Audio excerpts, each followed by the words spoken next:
This conference will now be recorded. شو محسن.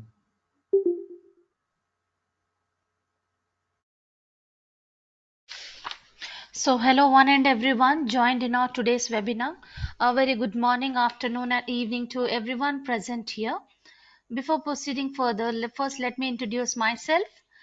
I'm Emma. Pleased to welcome you to this conference. Firstly, I would like to thank the researchers from their respective field of research for taking their precious time out and making to this event. It will be my pleasure to introduce you to all the speakers who came to attend today to share their knowledge. Before we begin with today's sessions, please allow me to deliver a brief introduction about our organization and further instructions to proceed.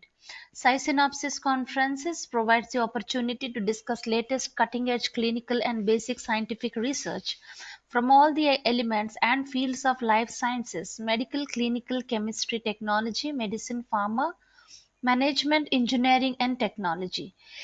Gain the expert's opinion on current research and issues across the breadth of science and engineering. We remain curious and passionate towards a forum for scientists, distinguished researchers from universities, research institutes, companies, laboratories with the latest knowledge on intriguing topics with wide range of great events to get the knowledge that can reshape the today's world. Thank you once again to all our attendees of today's conference and hope you will enjoy this and gain knowledge from the session. Now, as some of our attendees are new to GoToMeetings app, I will explain you the important settings and procedure. How to begin with that. As you have joined through the link provided, you can see the screen where you can find four icons at the bottom of the center of your screen. The first one is mic. Click on that to mute or unmute yourself. So I request you to all to stay muted while our speakers are presenting their research work so that it doesn't cause any disturbance to them. Camera, you can use this button to share or unshare the webcam. If you have the option to share the webcam, you can do it or it is completely your choice. Screen, you can use this button to share the screen at your schedule. When I will call your name from my side, I will be making you the presenter.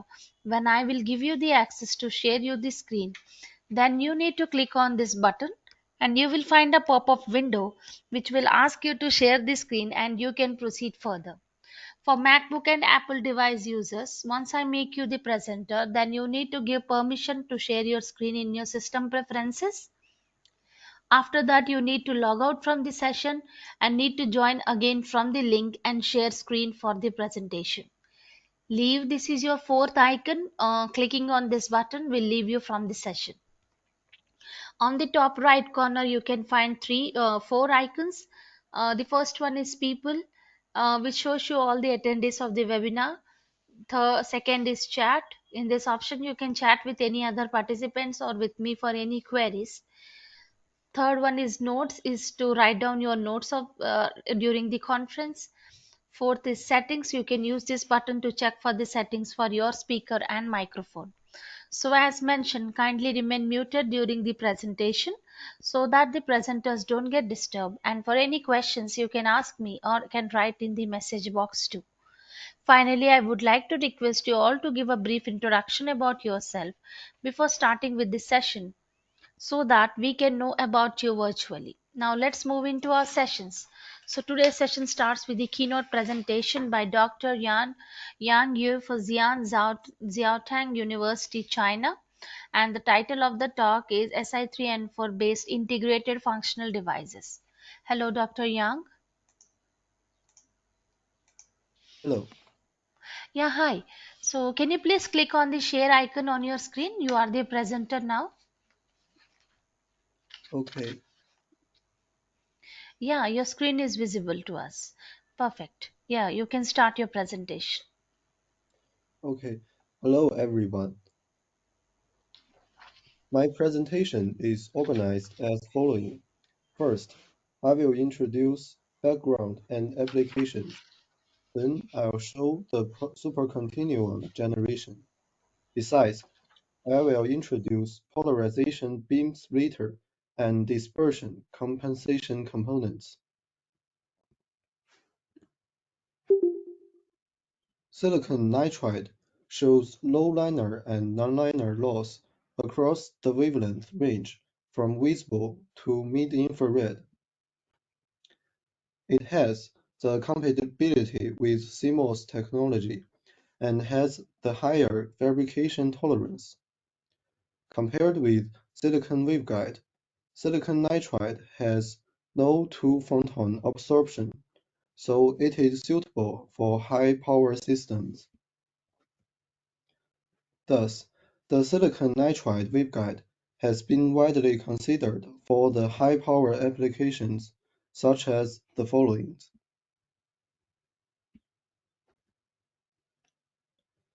Based on the large and all-normal dispersion, we calculate the corresponding spectrum.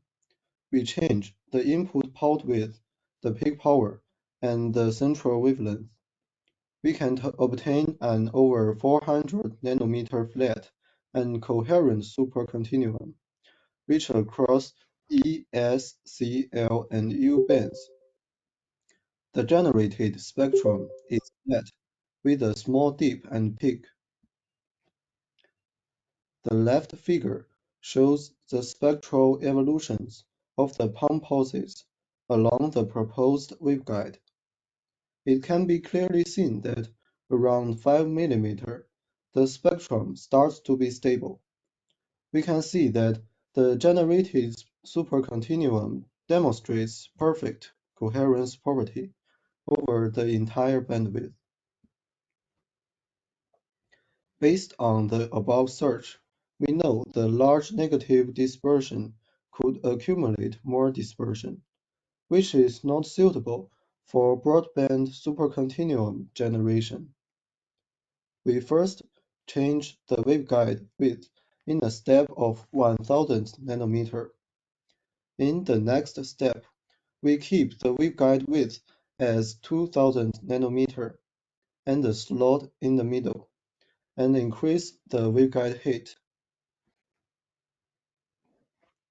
We further study the effects of the slot thickness and the slot position on the dispersion profile. Finally, the proposed slot waveguide produces an average chromatic dispersion of minus 15.56 over a 3270 nanometer. Compared with the dispersion generated above, the corresponding negative dispersion under this structure is near zero over the border bandwidth. We launched the input pulse into the above optimized slot waveguide with flat and near zero or normal dispersion. The SC bandwidth gets larger and the peak power increases. One can see that launching the palm pulse at longer wavelengths can generate broader spectrum. This is because the SC spectrum can be easily extended to short wavelength range. Finally, we can obtain a 3-octave spanning SC. This figure shows the temporal and spectral evolutions of the palm pulses along the proposed slot waveguide. The table shows our simulation results with different peak power and center wavelength. To investigate the dependence of the coherence degradation on the wavelength, we calculate the coherence of the generated SC. We can see that its coherence is near 1 from 1250 to 4300 nanometer. The spectrum starts to be difficult to continue broadening at shorter wavelengths. As the waveguide becomes more dispersive, the coherence begins to degrade until its process is disrupted by optical wave breaking. We further compare the SC with the previous results, which are reported in all normal dispersion waveguide in table. Compared with the bandwidth of the SC spectrum generated with anonymous dispersion. The one produced in the all-normal region is typically narrower. Here, by leveraging advanced dispersion control and pump choice, this work first generates on-chip 3-octave SC spectrum with all-normal dispersion. This figure shows two basic polarization splitting mechanisms. Type I illustrates that the coupling length of two orthogonal polarizations has a large difference, such as the coupling length ratio, which was up to 21. In this condition, most of the quasi-TE mode remained in the bar port, while a fraction of the quasi-TE mode was still coupled to the cross port. The quasi-TM mode was fully coupled to the cross port. The coupling length of the quasi-TE mode was designed to reach the integer multiple of the one of the quasi-TM mode in type 2. In such a case, the quasi-TM mode was coupled out and then back to the bar port, while the quasi-TE mode was completely coupled to the cross port. As a result, an efficient polarization splitting was achieved.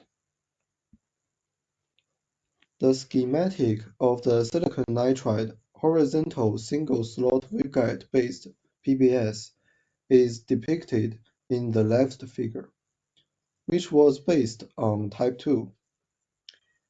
The quasi-TE and quasi-TM modes had different coupling lengths when propagating along a waveguide.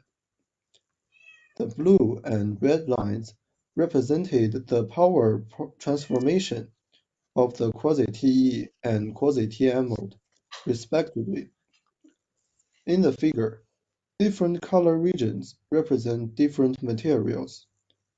H, U, HU, HS, and HL represent the waveguide width, waveguide height, upper silicon nitride thickness, middle SiO2 slot thickness, and lower silicon nitride thicknesses.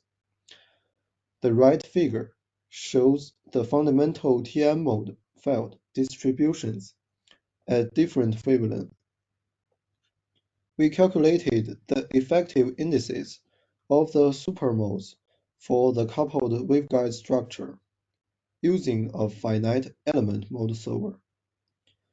The electric field distributions of the quasi-TE and quasi-TM modes at the wavelength of 1550 nanometer are shown in the right figure. Silicon nitride as one of the complementary metal oxide semiconductor compatible platforms shows low liner and non-liner loss across the wavelength range from visible to mid-infrared. The Kerr non-liner coefficient gamma of the silicon horizontal slot waveguide splitter is shown in the left figure. The right figure shows the non-linear coefficient of the modes in the proposed silicon nitride slot waveguide-based PBS, compared to the silicon horizontal slot waveguide splitter. The proposed silicon nitride slot waveguide-based PBS had negligible non-linearity under a certain power level, and thus could efficiently separate the polarizations. We first investigated the coupling length by varying the slot thickness in the single-slot waveguide-based PBS. For a PBS with 50 nanometer slot thickness, LTM increases when D increases from 100 to 900 nanometer. The coupling becomes weaker for larger waveguide spacing, and thus the coupling length increases. The waveguide spacing d equals 500 nanometer was chosen for the following study. When the propagation distance was 281.5 micrometers, the quasi-TE mode was almost completely coupled to the crossport. Sorry, we used the finite different time domain method to simulate the model evolution among the propagation of the proposed PBS. We could observe that the optical power almost transferred from the bar port to the crossport at the coupling length for the quasi-TE mode. Meanwhile, the quasi-TM mode was first transferred to the crossport when propagation distance equaled to LTM, and then came back to the bar port. We could also observe that the coupling length of the quasi-TE polarization was twice as long as the one of the quasi-TM polarization. The ER of the of the quasi-TE mode was larger than one of the quasi-TE mode, as the electric field of the quasi-TE mode was discontinuous at vertical interfaces. The overlap between two waveguides was stronger, and the crosstalk was higher. In comparison, the coupling length of the proposed silicon nitride SiO2 horizontal slot waveguide-based PBS was 22.6% shorter. Consequently, the silicon nitride SiO2 horizontal slot waveguide structure could efficiently reduce the length of the elements. When the waveguide width had an increase of delta W, the waveguide spacing would decrease by a value of delta W. The ER maintained above 20 dB when delta W varied from -20 to 20 nanometer for the quasi-TM mode at 1550 nanometer. We also simulated the maximum ER in the wavelength range of 1500 to 1600 nanometer. When the width deviation delta W changed, the ER mainly fluctuated around the optimized value mentioned above, i.e., 26.9 dB for quasi-TM and 20.8 dB for quasi-TE. Accordingly, we could adjust the waveguide width slightly to realize that the applications of the other central wavelength in the seabed without changing any other geometric parameter. Based on the optimized results of the single-slot waveguide, the multi-slot waveguide maintained the same parameters: H equals 800 nanometer, W equals 1050 nanometer, HU equals 280 nanometer, 15 nanometer, and D equals 500 nanometer. The slot structure was composed of two SiO2 layers with equal thicknesses, and the middle silicon nitride layer was embedded in between. Here, Hm was the thickness of the middle silicon nitride layer. The electric field, ITE, and quasi-TM modes of the multi-slot silicon nitride-based waveguide PBS at the wavelength of 1550 nanometer are shown in the right figure. The middle silicon nitride layer thickness, HM, was chosen to be 25 nanometer to keep the coupling length ratio of the quasi-TE and quasi-TM modes close to 2. The thicknesses of the two SiO2 slot layers were chosen as HS equals to 20 nanometer. Compared with the single-slot waveguide-based PBS, the properties of the multi-slot waveguide-based PBS did not show much improvement through our simulation. Under the same overall size of the waveguides materials and simulation conditions, except for the number of slot layers.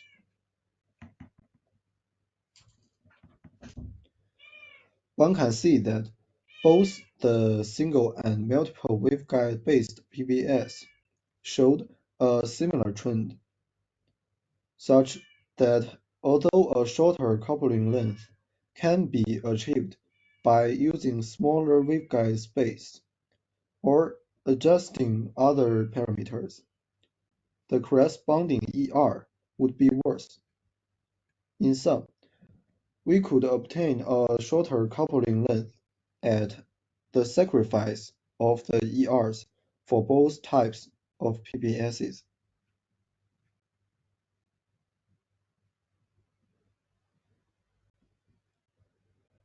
The silicon nitride horizontal slot waveguide with silicon dioxide cladding is designed to achieve flat negative dispersion over an octave spanning bandwidth, which can be used as a key dispersion compensation element in an on-chip chirped pulse amplification system. We can see the chromatic dispersion and loss of fundamental TM mode in the silicon nitride horizontal slot waveguide, with the waveguide width W changing in a step of 500 nanometer, while the overall waveguide height and the slot height in the middle remain the same. One can see that here is no significant waveguide width dependence for the dispersion and loss. Thus, we choose a narrow waveguide width in order to suppress the potential higher order modes. When the slot thickness changed, the upper silicon nitride thickness, lower silicon nitride thickness also varied in order to maintain the same main waveguide height, h. The dispersion curves are relatively flat and stable when HS varied from 120 to 140 nanometer.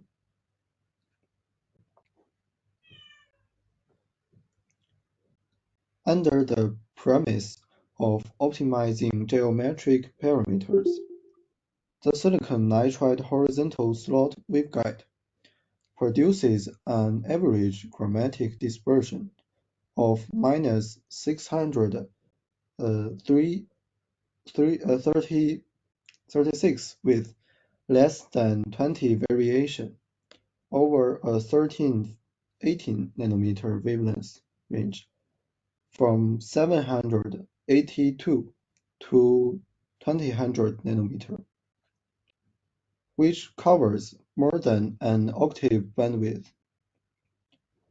We calculate the nonlinear coefficient and effective mode area of the fundamental TM2 mode. The nonlinear coefficient of the designed silicon nitride horizontal slot waveguide decreases when the wavelength due to the increase of the effective mode field area. That's all. Thank you.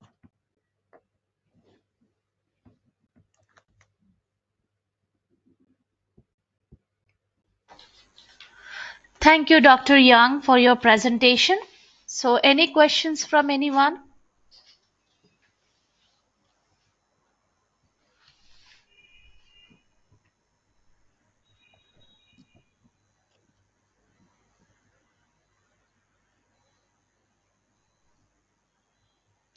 No questions, I think. Thank you once again for your presence and presentation. So, our next presenter is Dr. Muzahid Mustaqim from National Taiwan University, Taiwan. And the title of the talk is Spin Polarized Flexible Photodetector with Ultra High Sensitivity Based on Chiral Metal Organic Framework. Hello, Dr. Muzahid. Hello. You hear me? Could you hear me? Yeah, yes, yes. Now, can you please make it a bit louder? Like it's very low. Just 1 minute, I will check. One minute.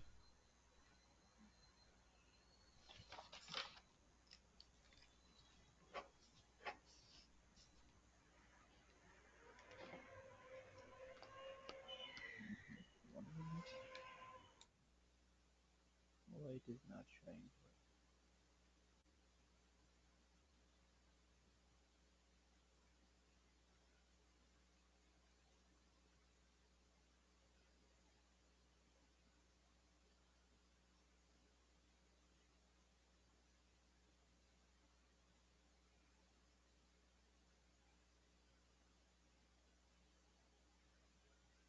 Hello. Yeah, I am trying to sharing the screen, but I could Yeah, not. yeah, you are the presenter. I make you the presenter.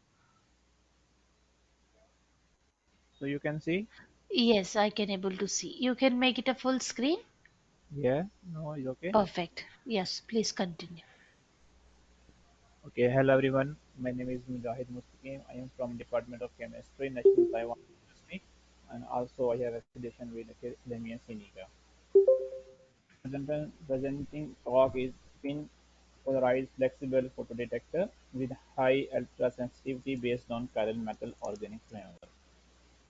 The objective of this study to develop a highly chiral metal organic framework using a chiral ligand, and we want to efficient circular polarized light detection chiral metal organic framework material, fabrication of flexible spin polarized flexible detector, high detectivity, excellent photoresponsivity and photogain, mechanical stable and durable. These are the objectives which we want to do from this study. First of all, I will go to introduce the active materials and their features. Before going into our active materials, we see that chiral MOF have recently used in the chiral molecular reconstruction, enantiomer suppression, asymmetric catalysis, circular polarized luminescence, chiral ferroelectronics, sensing, catalysis, and suppression. These are the applications currently chiral metal organic framework has been used. So these are the features of our materials. The correlative with the inheritance features of the MOF such as modality, high porosity, versatility, structure tunability, equipment with abundant unsaturated metal side and functional groups. We use strontium nitrate, strontium metal with 910 anthracene dicarboxylic acid ligand, and we form a chiral metal organic framework with the chiral space group of I42D and tetragonal geometry. This is the different orientation of the chiral metal organic framework which we can synthesize in our lab. First of all, in figure A, we can see the strontium metal. The strontium metal is coordinate with the 4 ligand monodendate fashion and 1 ligand and 2 DMSC bidendate linkage. And O2 and O2 prime and O and O3 prime is give rise to a octahedral geometry of the material. We can also see two O1 and O2 coordinate ligands forming one-dimensional metal oxide chain. The distance between strontium oxygen is 2.68 angstrom to 2.56 angstrom. and the distance between in 3D layer is around about one dimension is around about 10.2 angstrom. Figure 2a show the Codex RD spectra, which is good agreement with the simulated data of the material. It shows that this is a tetrahedral geometry with I4 2D space group. We also check the stability of the chiral metal organic framework by using the thermogrammetric analysis. In figure B, it shows clearly that up to 160 degree to 190 degrees centigrade, just only 2.5% weight loss. This loss is due to the guest water molecule, and we can see that 260 to 360 it's only 15.66 degrees 15.6 weight loss. It is due to DMAC molecule. We can also check their second harmonic generation of our crystal, which shows that there is a 40 times higher than that of the silica, and it enhance the hypercoagulability. Our strategy using the highly conjugating ligand to create multi-layered 3D network with asymmetric coordination towards strontium metal atom exhibiting a chiral space group. And then we can check the chirality to confirm the chirality of our chiral morph. We can also test it circular dichroism spectra, and in circular dichroism spectra we see there is a very clear cotton effect between 320 to 530 nanometer. The chirality, directly transferred from the achiral ligand, which prove here. We can also check their optical property. The absorption spectra, we can see clearly there is a strong broadband of UV spectra. This show great absorption in UV region. This in UV region, the absorption is due to pi to pi star interligand transitions, and in visible region it is due to metal to ligand and ligand to metal transitions. We can also perform there to check the quality. We can also perform there circular polarized light, left hand side circular polarized light and right hand side circular polarized light, and we can check there is a clearly difference between left hand side and right hand side circular polarization light, and the Coulomb factor is 8.3 10 raised to power minus 8 minus 2. To further we check the atomic level characterization, we perform the calculation based on DFT. We can to understand the bound edges features around the Fermi level. We can find there is 1.74a is there is the band gap, and we can see clearly in the figure 2 the carbon atom states dominates the valence band and conduction band around the figure. The lack of local invergence center create the FF transitions in there. And figure C and D also show the different wave functions of valence band and conduction band movement respectively. Further, we can use this material to fabricate our spin photodetector. We can use the PET substrate, flexible substrate. Then we can transfer CVD graphene, and then we deposition of electrode, and then we can spin code of our chiral morph in ethanol solution on the device, and to make a flexible device, and then we can take its measurement. The figure is illustrate the systematic experimental setup of our device and their experimental setup. It shows there is a laser. We can use a 405 nanometer laser and then laser lens polarizer and a quarter wave plate to generate a circular polarized light. In figure B, it shows the CVD single layer it shows the Raman spectra of highly single layer graphene which shows that the ratio of 2D to G band is 2.6, and the ratio between the G and D band is very low, so it means that there is a highly uh, single layer graphene is fabricated. And then we can check their photocurrent measurement. We can see clearly there is a difference between right hand and left hand side circular polarization light, and the gloom factor is 0.38, which is higher than the reported all the reported spin photodetectors. We can also check their on-off ratio between the right-hand side circular polarization light and left-hand side circular polarization light, and we can clearly see the difference between the right hand side and left hand side circular polarization IT cycles. And then we can also check the on off ratio of our device. We're using the 0.15 microwatt power, and we can check there is and under under the source and drain voltage 0.1 voltage. Then we can calculate the photoresponsivity, detectivity, and photo gain of our device. We can see there is 6.6 10 raised to power 5 photoresponsivity, and we can see the detectivity is 1.8 10 raised to power 12 joules, and we can see there's a photo gain is 1.6 10 raised to power 1.8 10 raised to power 6. The photoresponsivity, detectivity, and photo gains of our photodetector spin photodetector is greater than already reported papers. To further check the to further check and understand the difference between the circular polarized light and right hand side, left hand side, we can perform the grazing incident wide angle X-ray. We can see there is clearly we can say divide rings in 0 to 0 and 2 to 0 edges, and we can see in figure B there is a chiral move out of plane, and in plane and out of plane is a clearly intensity signal with respect to in plane. So we can see that there is a clearly so it means that the our move can differentiate the light of polarized light with the left hand side and right hand side. We can also check their TRPL, and we can check there is average time is 1.04 nanosecond, which is a greater lifetime with the reported materials.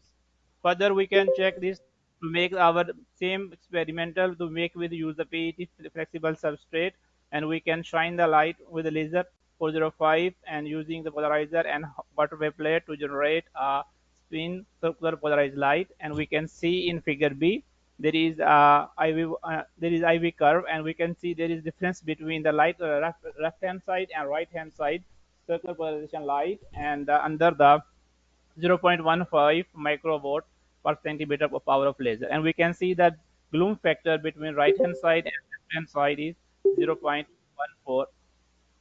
And we can also calculate the responsivity, detectivity, and photogain of our this flexible spin photodetector, and we can find that there is 1 10 raised to power 4 is the responsivity, and 3 10 raised to power 4 is the photogain, and 9 10 raised to power 10 is the detectivity of the flexible spin photodetector.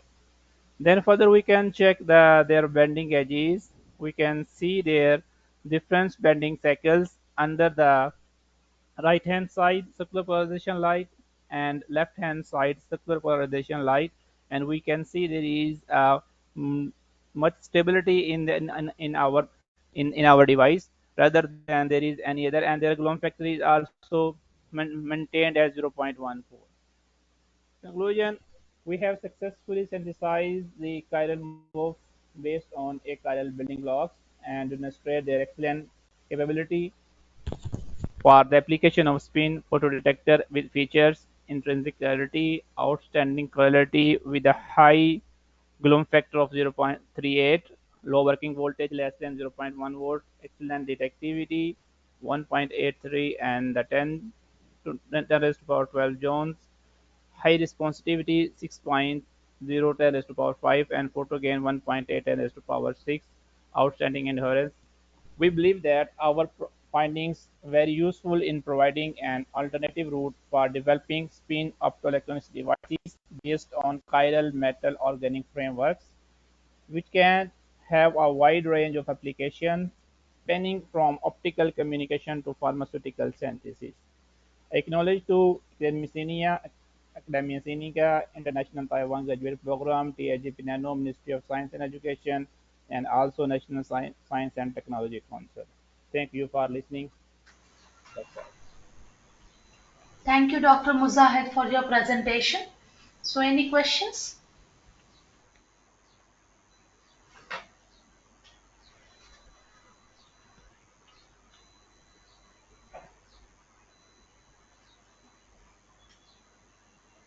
Okay, no questions, I think. Thank you once again for your presence and presentation. So we move on to the next presenter, that is Dr. Uh, Dr. Aristotle J. Kousarias from University of Thessaly, Greece, and the title of the talk is Optical Technologies and Imaging in Microcirculation Studies. Hello, Dr. Aristotle. Hello, can you hear me? Yes. Okay. So you are the presenter now. Please click on the share icon on your screen. Okay. One moment to include sound.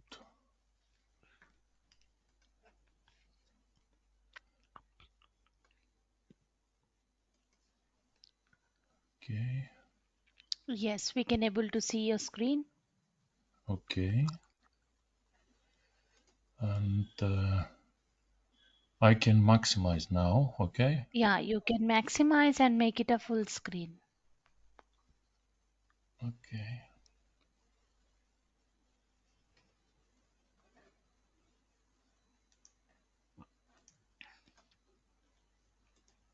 Okay.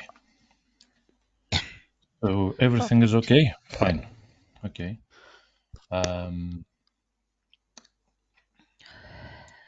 So Yeah, you can. okay, I'm starting. The parts of the presentation are four. I'm going to make a one-page review of photonics in medicine. Then we're going to see some applications in vitro, which means in the laboratory. And then we are going to go in vivo in humans. And we are going to see some pathology and some applications with the OCT and OCT angiography. So, one-page review, which photonic technologies are used in medicine. Of course, optical and confocal microscopy, CCD and CMOS cameras, in vivo and in vitro spectroscopy, medical lasers, ophthalmic refractive surgery, optical coherence tomography, flow cytometry, optoacoustic tomography, photodynamic therapy, and DNA sequencing and capillary electrophoresis. We are going to concentrate in this presentation on microscopy with cameras and in vivo applications on microcirculation. So we start with in vitro applications. There is a technique which is called particle image velocimetry, and the target is to quantify the flow field of a given liquid flow. PAV is a spatial correlation method that gives 2D velocity field automatically in numerous applications. And here you can see, one moment to activate the laser, and here you can see a vortex pair calculated with this technique. The problem is that when we want to go to small vessels in the microvascular we have to magnify. And what a better way to do that with an optical microscope. So first measurements in vitro through a microscope with fluorescent particles, which means we have negative images in liquid flow between a microscope slide and the cover slip were presented by Santiago et al. In 1998, and first measurements through a microscope without fluorescence, which means positive images, in cylindrical capillaries were presented by our group in 1999. And what are the components of a digital micro PAV system? There are four main components. The first is the microfluidic circuit, which gives the desired measurement plane. The second is the optical system, which gives the optical images. The third is the digital electronic system, which converts images into digital form. And fourth, we have the software for the computation of the two-dimensional velocity field. The optical system is of interest to this conference, so I'm going to show some details. Of course, we cannot say everything. So here is the objective lens, and we have a measurement plane which is between the two solid lines, and the depth of field plane which is between the dust lines.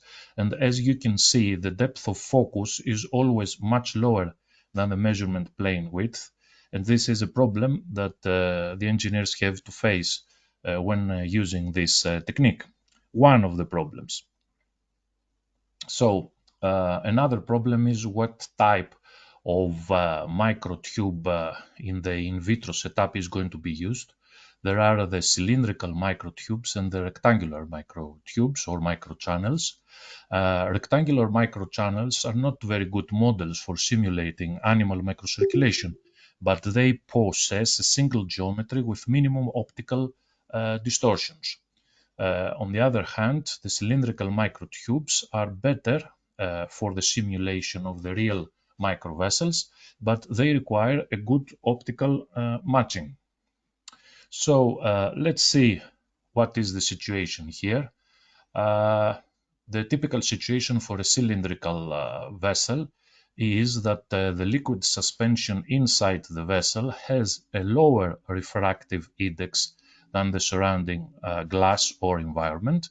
Typically, if we are talking about blood or water suspension, it's 1.33 to 1.35, whereas the refractive index of the surrounding medium is greater than 1.5, and this creates a problem depending on the objective lens we have.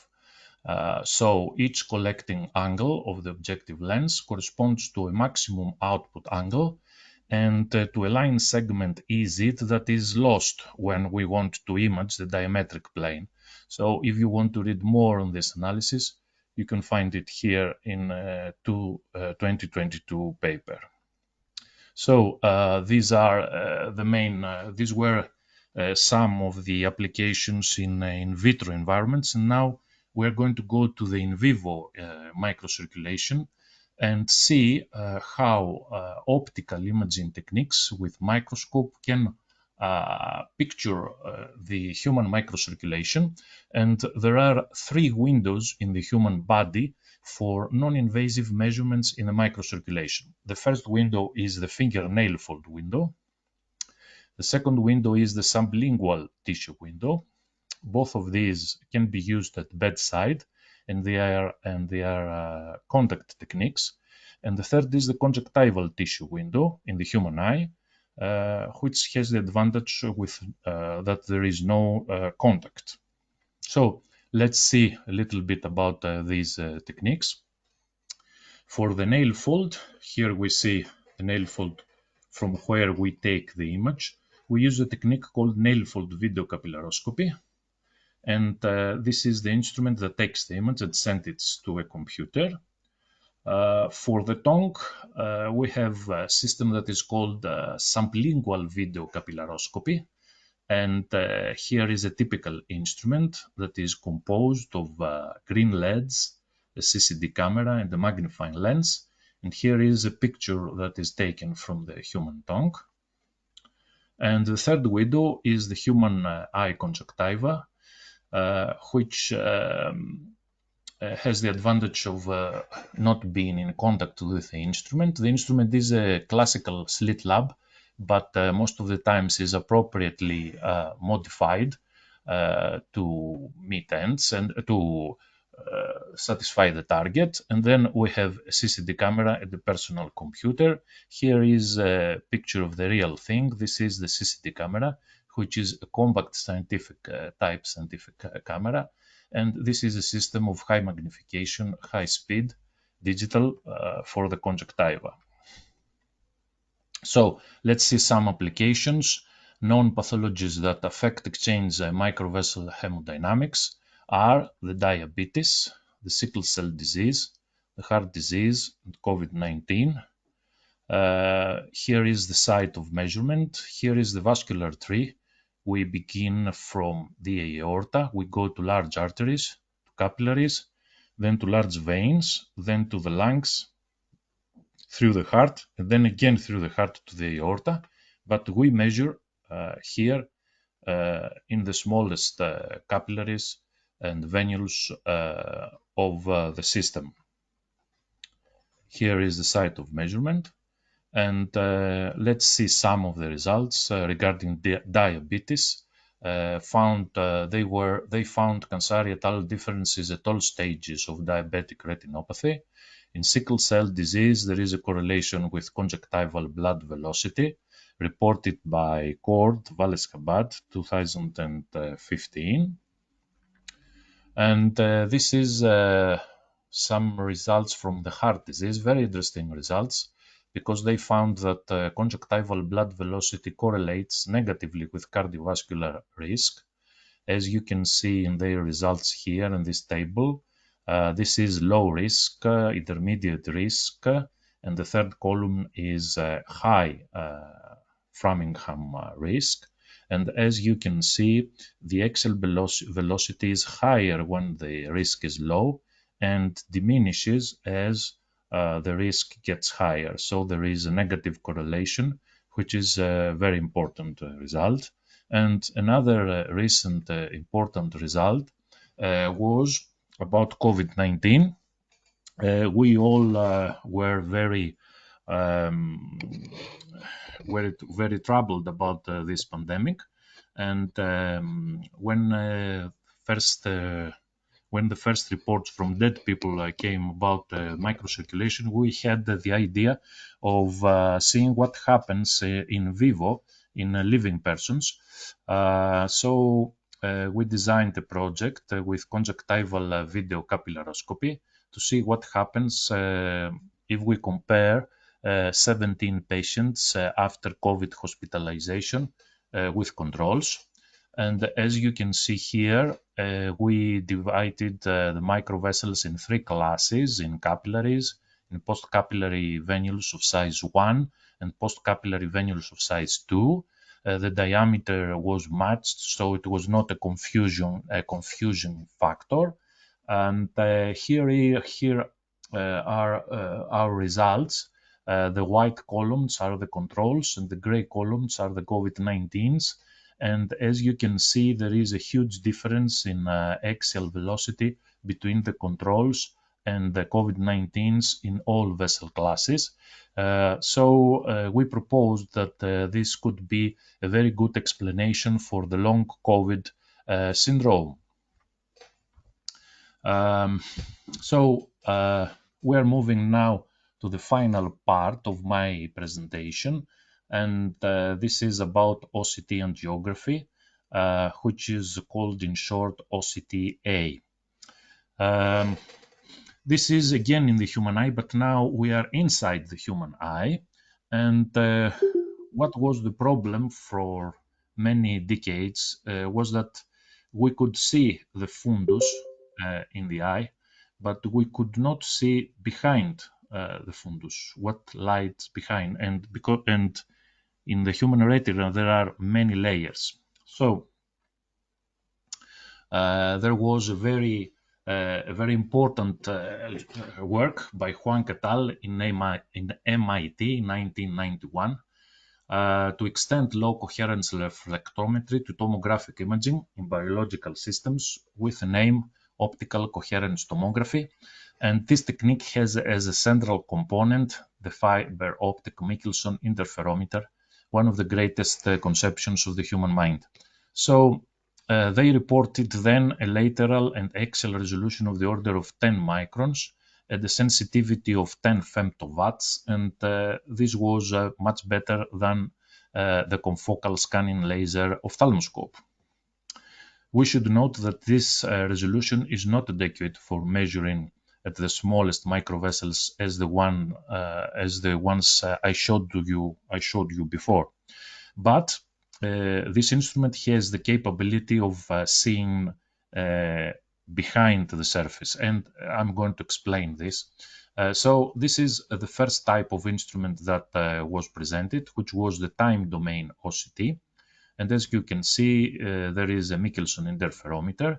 Here is the sample, the tissue, a movable reference mirror, and a detector. And we have a broadband light source. And this is the A scan and the B scan principle.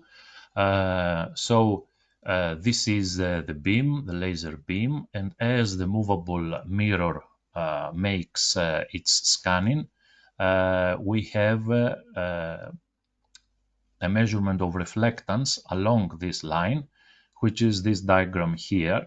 And if you see, for example, here at around 350 pixels, we have a great reflection. This is why you see this in white.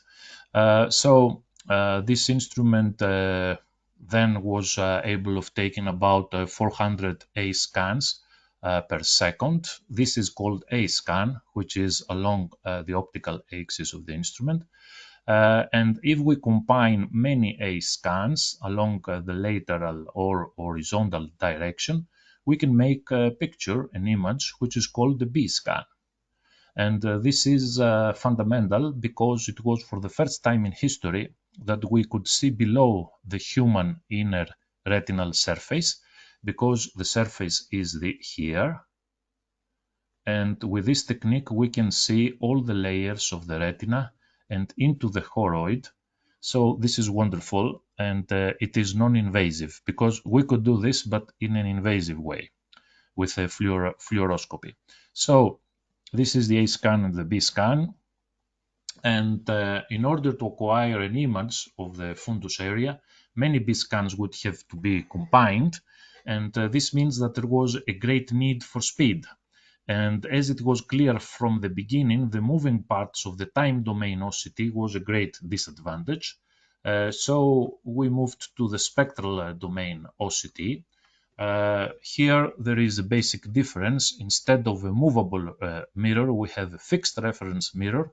And in order to make the A scan, we have a diffraction grating, and we have the spectrum here, which corresponds to the A scan. So this is faster. And we went to speeds up to 125,000 A scans per second, which is more than 1,000 times faster than the time domain. And the speed in this configuration is limited by the CCD frame rate here. The first commercial instrument was introduced by Optoview in 2006.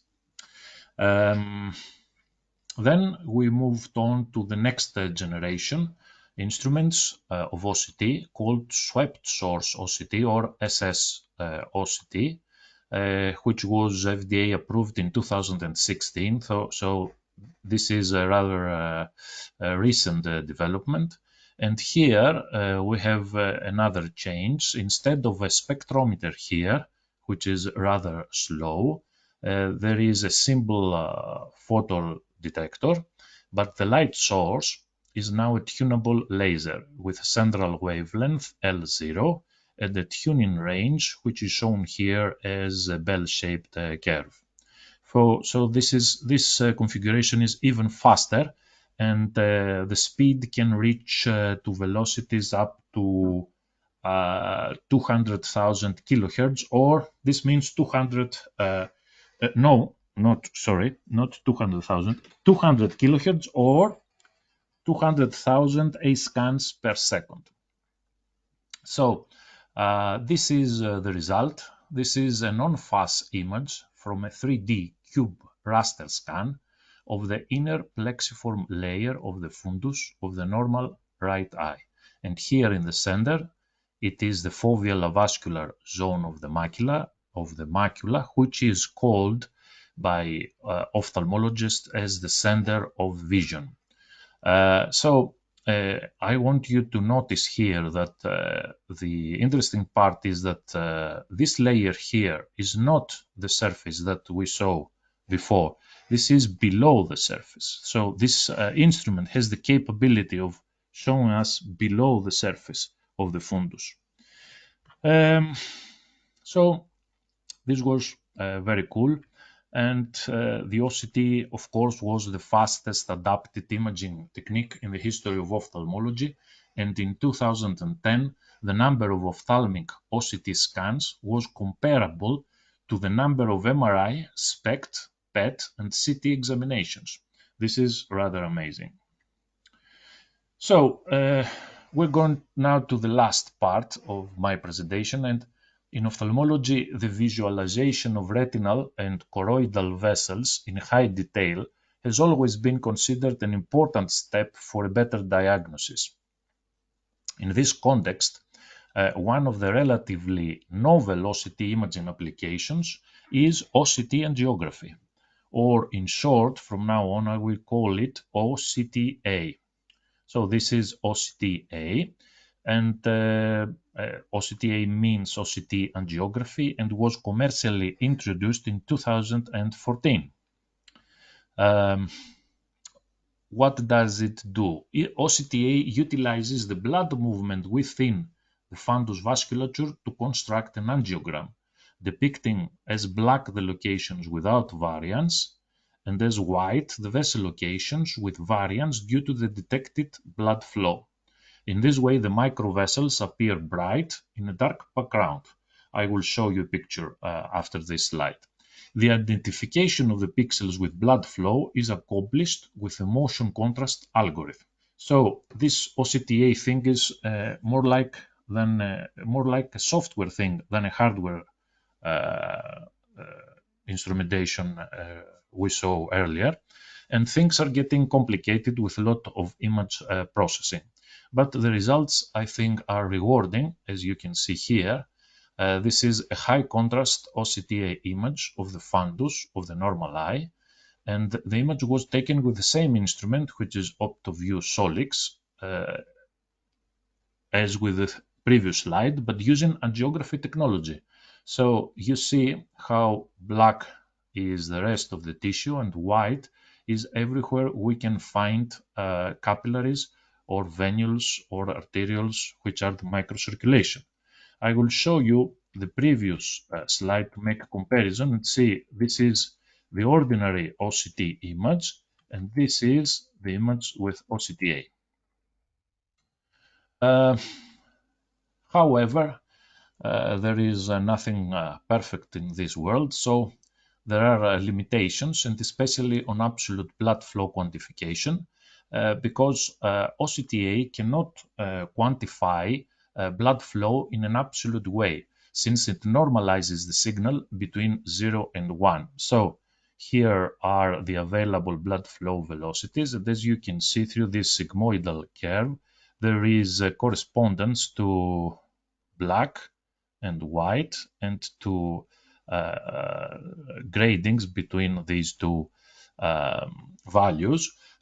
So there is a normalization, and on surplus there is a sensitivity threshold and a saturation threshold. So there is a slowest flow that can be detected without quantifying it, and a fastest flow that can be detected without again quantifying it.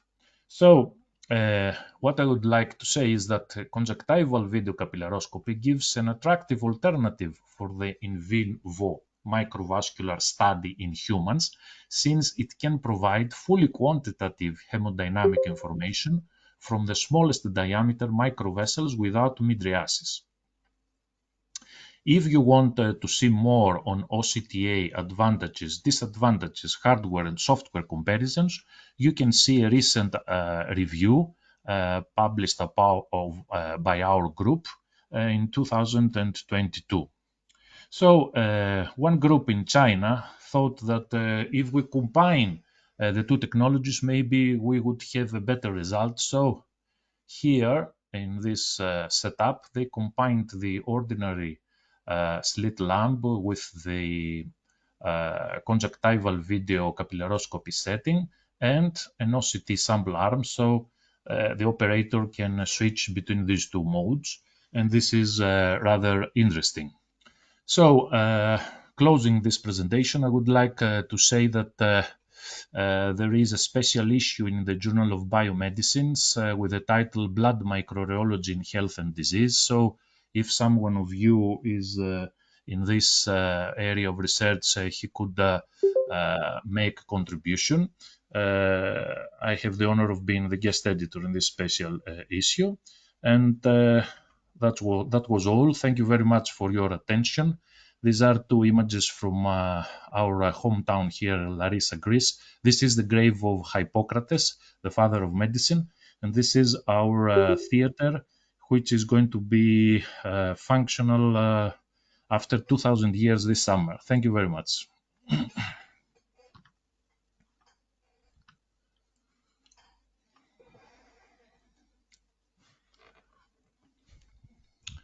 I don't know if there are any questions, if someone wants to ask something.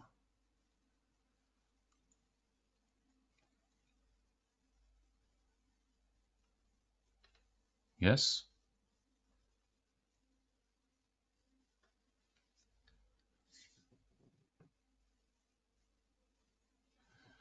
Emma, can you hear me?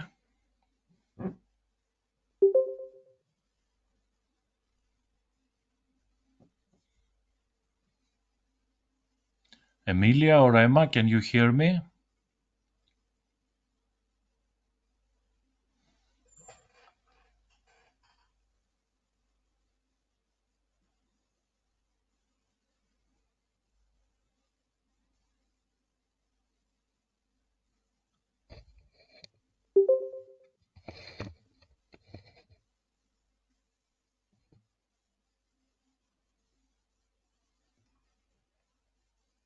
Thank you, Dr. Aristotle, for your presentation. So, Thank you any very much. questions from anyone?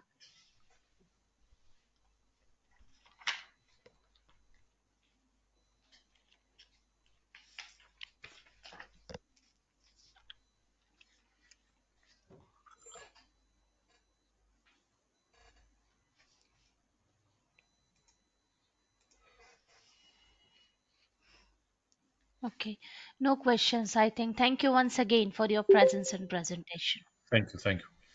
Thank you. So, our next presenter is Dr. Rui Lee from Degendorf Institute of Technology, Germany, and the title of the talk is Computational Fluid Dynamics with Quantum System. Hello, Dr. Rui. Hello, can you hear me? Yeah, hi. So, you are the presenter now. Please share your screen with us. Okay. Can you see something? Yes, perfect. Yeah, Okay. you can start presenting. Okay. Thank you. So my presentation is computational fluid dynamics with quantum system. So my name is Li. I'm coming from Deggendorf Institute of Technology in Germany. So basically, since the conference, oh, I'm doing more quickly.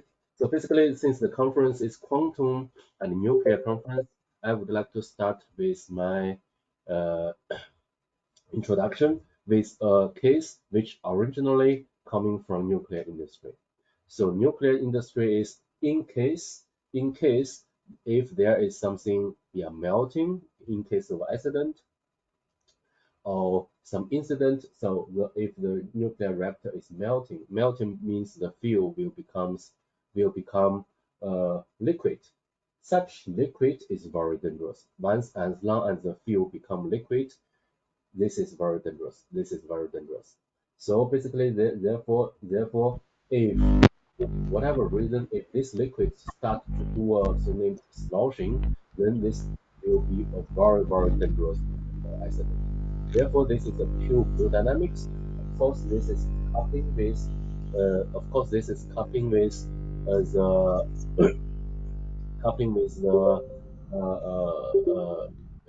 reactor physics, but this is the from very beginning is the fluid dynamics problem. Therefore, I want to use this to start my today's talk. So which is originally coming from nuclear industry. Okay, so in case you don't know what is this sloshing, so basically we have a problem with called sloshing. Sloshing means the water go from center part to the other to the surrounding part and then come back again. So for example, I show you one video if you can see it. Okay, so this is an experiment we did in the past. So if this is called sloshing, okay, I show you this. Very simple, right? It's not so difficult. Very simple. So basically, you make the water from the central part to the other side, then come back again. That's it. This is very simple phenomena. You can do this experiment by yourself. So this is experiment. This is experiment. And nowadays, if we do the sciences, nowadays, if we do the science, we really need to uh, we really need to do theoretical part. We really need to do the theoretical part, also do the simulation. So simulation, this is the part. This is the part I would like to uh, focus on, and with this part, I would like to mention about quantum computing. Okay, so let's go further. So first of all, uh,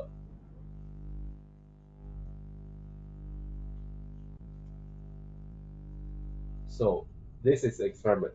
If I do the experiment, it looks like this. So basically, we use the camera to uh, make the photos. So basically, it's a high-speed camera. High-speed camera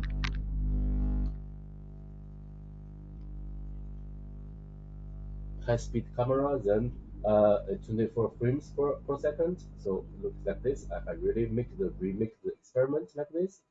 Then this is the theoretical part. Theoretical part means this why those we have some instability. If you see the movies, you can see it very clearly. The movies, so there's some we call fingers.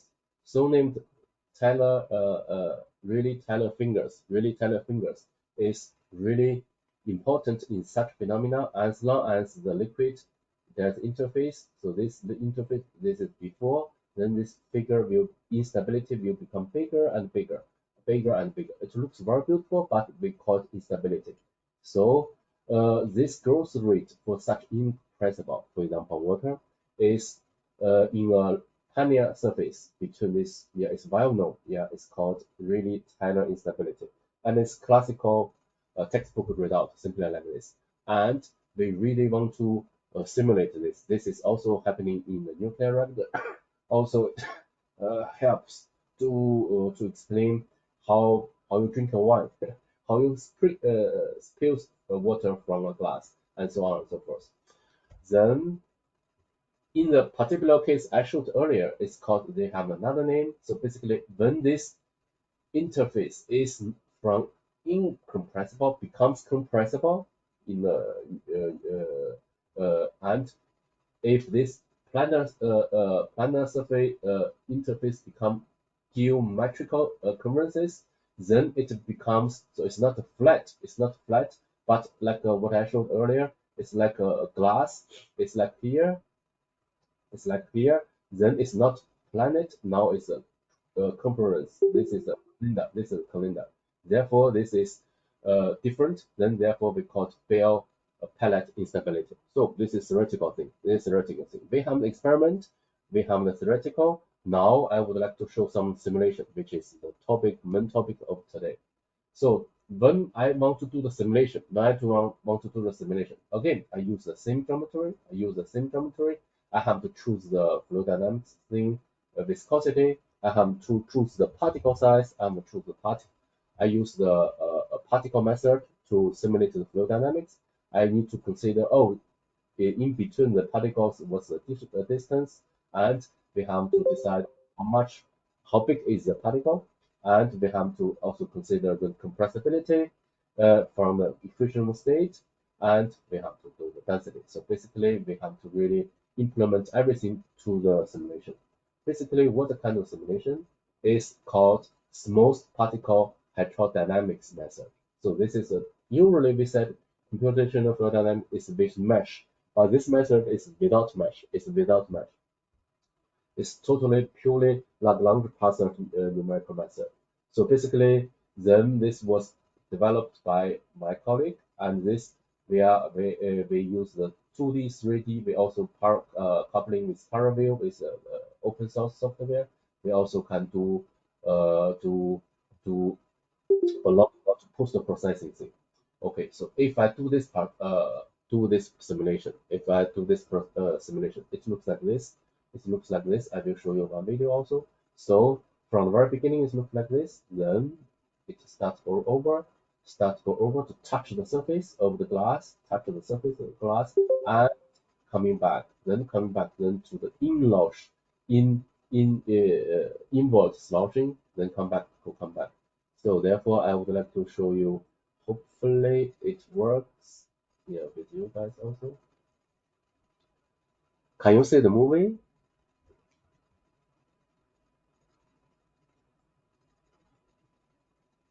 I hope so. Yes, we Yes, can. okay, we can see it. Okay, thank you. So look, this movie is very. We use a lot of particles. We use a lot of particles. It's around uh, 71,000, which simply to simulate the experiment I showed earlier. Simply to show the experiment I showed earlier. Of course, this simulation with a sonnet GPU acceleration. So GPU acceleration. So it takes almost one. So with a working station with around 16 core, 16 GPU, and still it costs 1 week to produce such a simple video. And of course, I check the timings, how when the particle will touch the surface, when the water will come back to the center, and it matched very well. It matched very well with the experiment, and this basically means theoretically, theoretically, experimentally, and here is simulationally. So these three parts agrees very well with each other. But this is the problem. The simulation, of course, is everything done by the computer. But this thing, uh, I only can manage with so many particles. What if I want to manage more? What if I want to simulate 1 million, 10 million, 1 billion particles? Nowadays, not possible. Therefore, we always think, oh, what if we could do something more? So nowadays, the normal computer could not manage with such huge number of particle simulation, which is a fluid dynamics calculation. So therefore, I come to this quantum. So this, what I showed the movies, the experiment, the fluid dynamics simulation is coming from nuclear field, and apparently we have some disadvantage. We could not simulate whatever we want because the computational resources are really limited. And we are going to solve all what I showed is basically the Navier-Stokes equations. So these Navier-Stokes equations has to be implemented with the computer.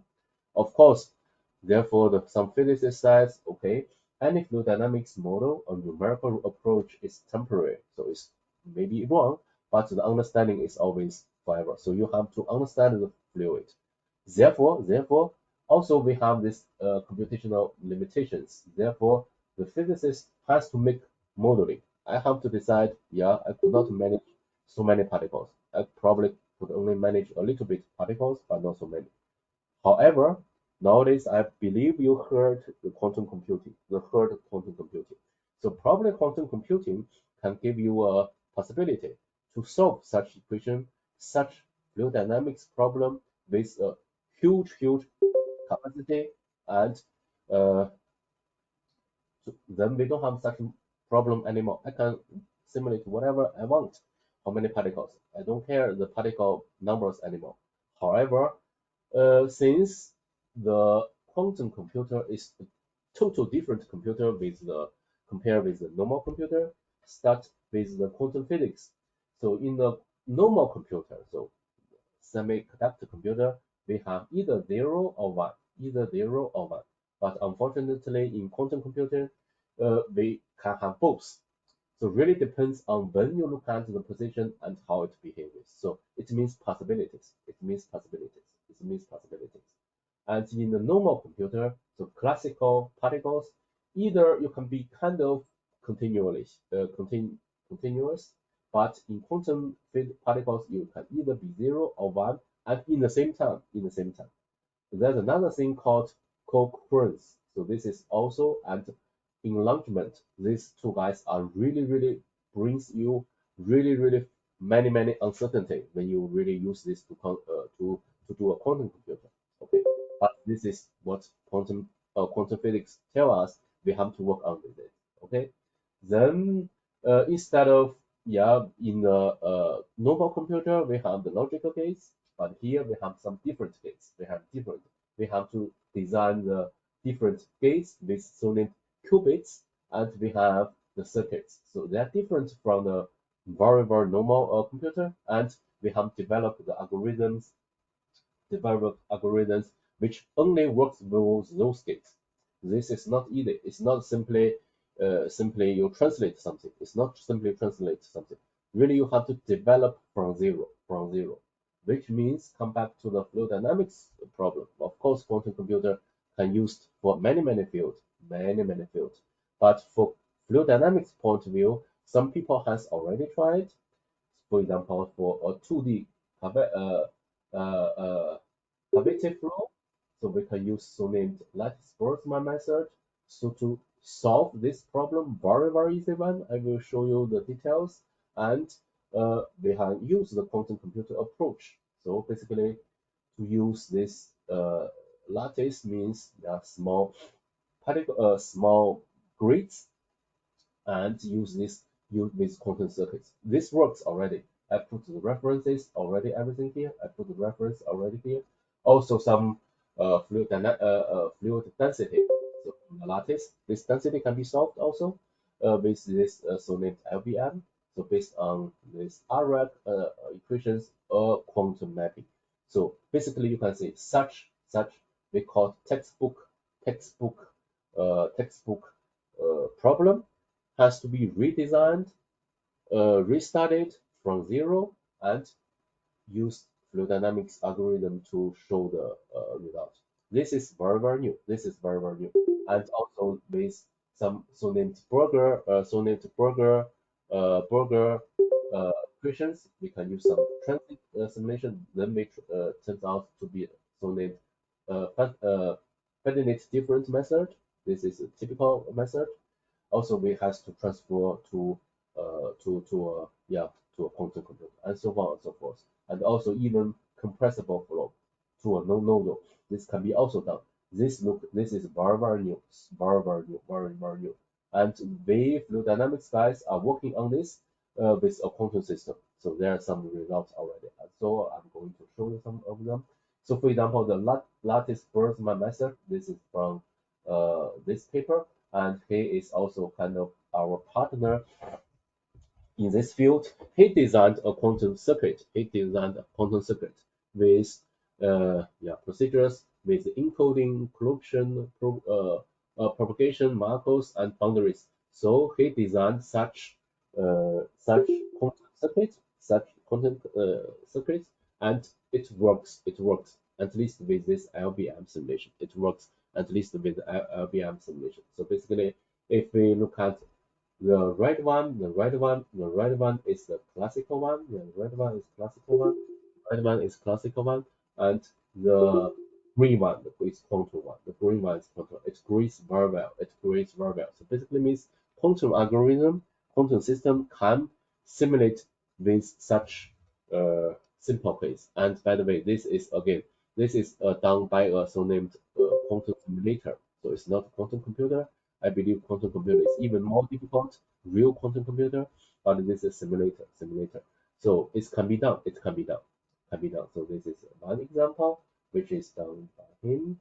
Also, so then with us, so with our research group in Deggendorf in Germany, we have implemented such algorithm using Intel Quantum SDK. SDK is a tool, it's kind of simulator tool to simulate this phenomena. And so again, this is the particle method, what I show for the sloshing, many particles. And the right side is Navier-Stokes equation. So basically water, not particle.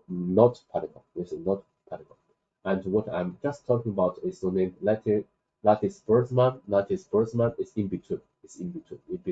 Because the particle method is the named microscope, and the not particle method we call the macroscope. So without particle, everything mesh.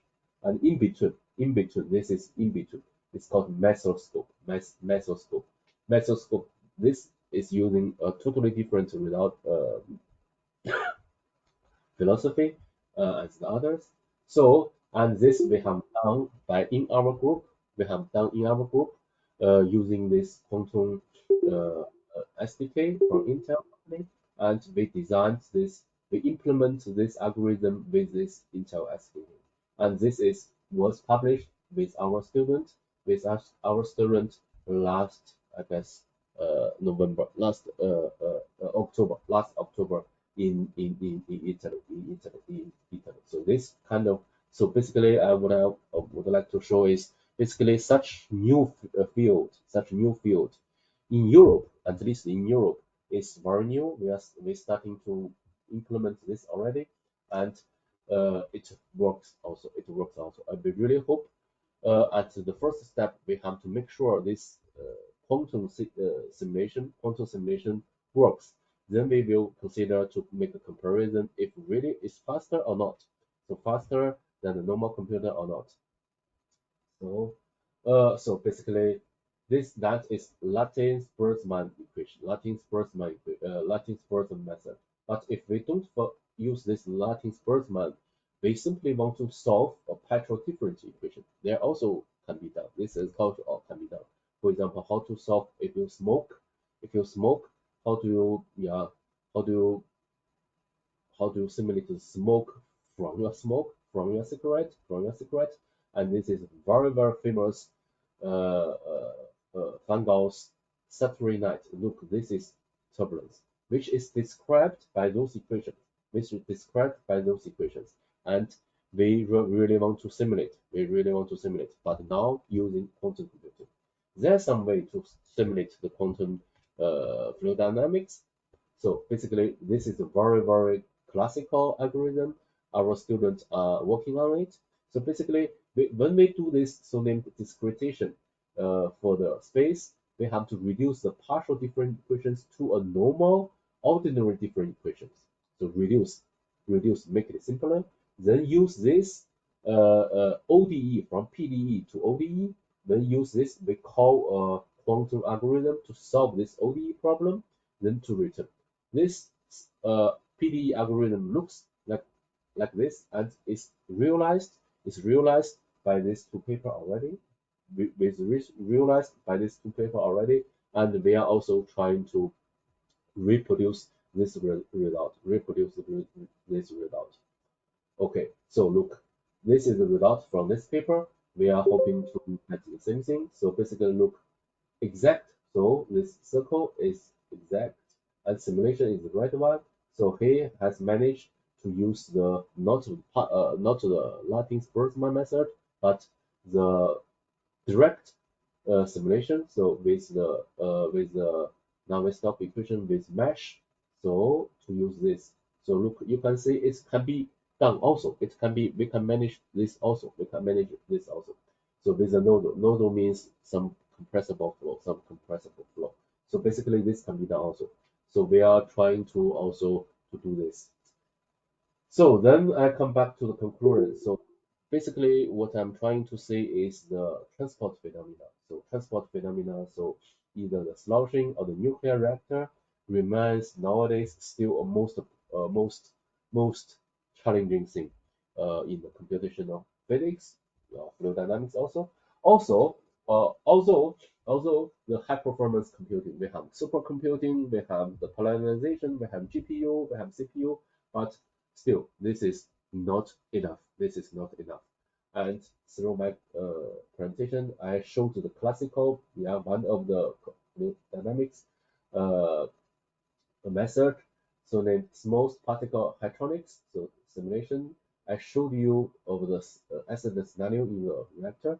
So I showed you the advantage and disadvantage. Advantage is we can do something, but disadvantage is we could not simulate as many as particle we want. So therefore, we believe as the future technology, as the tomorrow's technology, quantum computing can open the new perspective, give us hope to the numerical simulations. So to concrete example. One is lattice-Boltzmann method, another is Navier-Stokes equation. With this algorithm, uh, this can be done also. Therefore, we believe also the quantum computer in data center is hopefully the future, which means quantum computer can do the job. Quantum computer can do the job. Uh, yeah, where the quantum computer is good at, but data center means the normal computer center. Normal computer center can be normal computer center. The combination, I believe, should be the future. So not pure quantum computing, but also the classical computing can be done also. Uh, so yeah, that's all from my side. I hope uh, you got my idea about this presentation. Basically, I'm saying quantum computing opens a new perspective for physics, namely field dynamics calculation. Okay, I'm done. Is there any question if you want to ask? Thank you, Dr. Lee, for your presentation. So, any questions?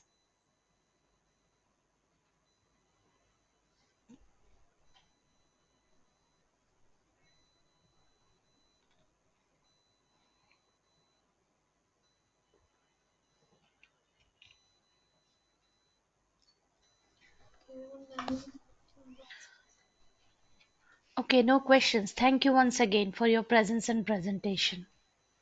Thank you too. Yes. So, our next presenter is Dr. Ardendu Pal from SN Bose National Center for Basic Sciences, India. And the title of the talk is Investigation of A-type Splitting of Nitric Oxide Using Cavity Ring Down Spectroscopy. Ma'am, Hello, may I Dr. am audible? Ardendu. Yes, yes. Ma'am, may I am I'm going audible? to make you the presenter. Yes, you are audible. Oh, okay, ma'am. Please share your screen.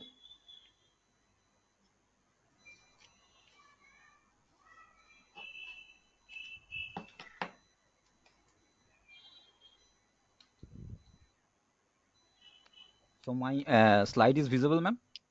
Yes, yes. Okay, perfect. Please continue.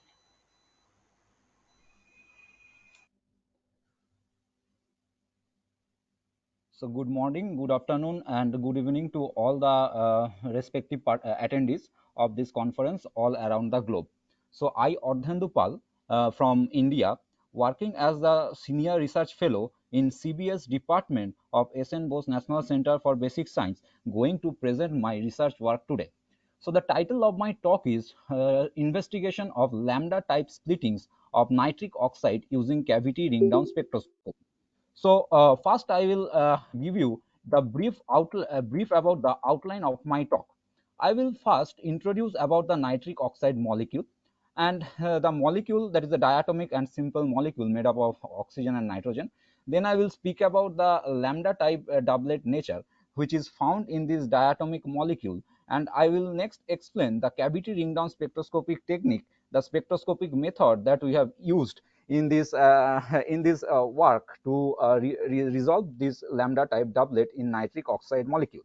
And next I will show the experimental setup that we have developed in our lab to distinguish and to resolve these doublet lines. So, and lastly I will show the results which we have obtained with the CRDS technique and conclude my talk. So the role of nitric oxide. So nitric oxide is simple diatomic molecule made up of two atoms, that is nitrogen and oxygen, have an enormous and important role in our day-to-day life. This nitric oxide has an important role in atmosphere environmental chemistry, as nitric oxide has various sources like fossil fuel burning, emission from the industries, and the vehicular exhaust. And the nitric oxide emitting from various sources get mixes with the oxygen content of the air and get converts into nitrogen dioxide and many other NOx compound, and which in turn helps in the formation of the acid rain.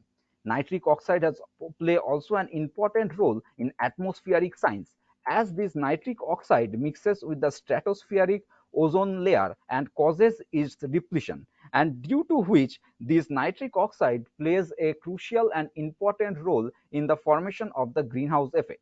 Nitric oxide has also an important role in the biological background, as this molecule plays a act as a biological biomarker for several diseases like asthma, pulmonary respiratory disease, and many more. Therefore, this nitric oxide is an important molecule to study its spectroscopic properties. The ground state electronic configuration of nitric oxide is as follows, and it is clearly visible from this configuration that the last electron is unpaired for nitric oxide molecule, which is in the pi orbital, and therefore making this molecule a paramagnetic molecule and spectroscopically important to study its property.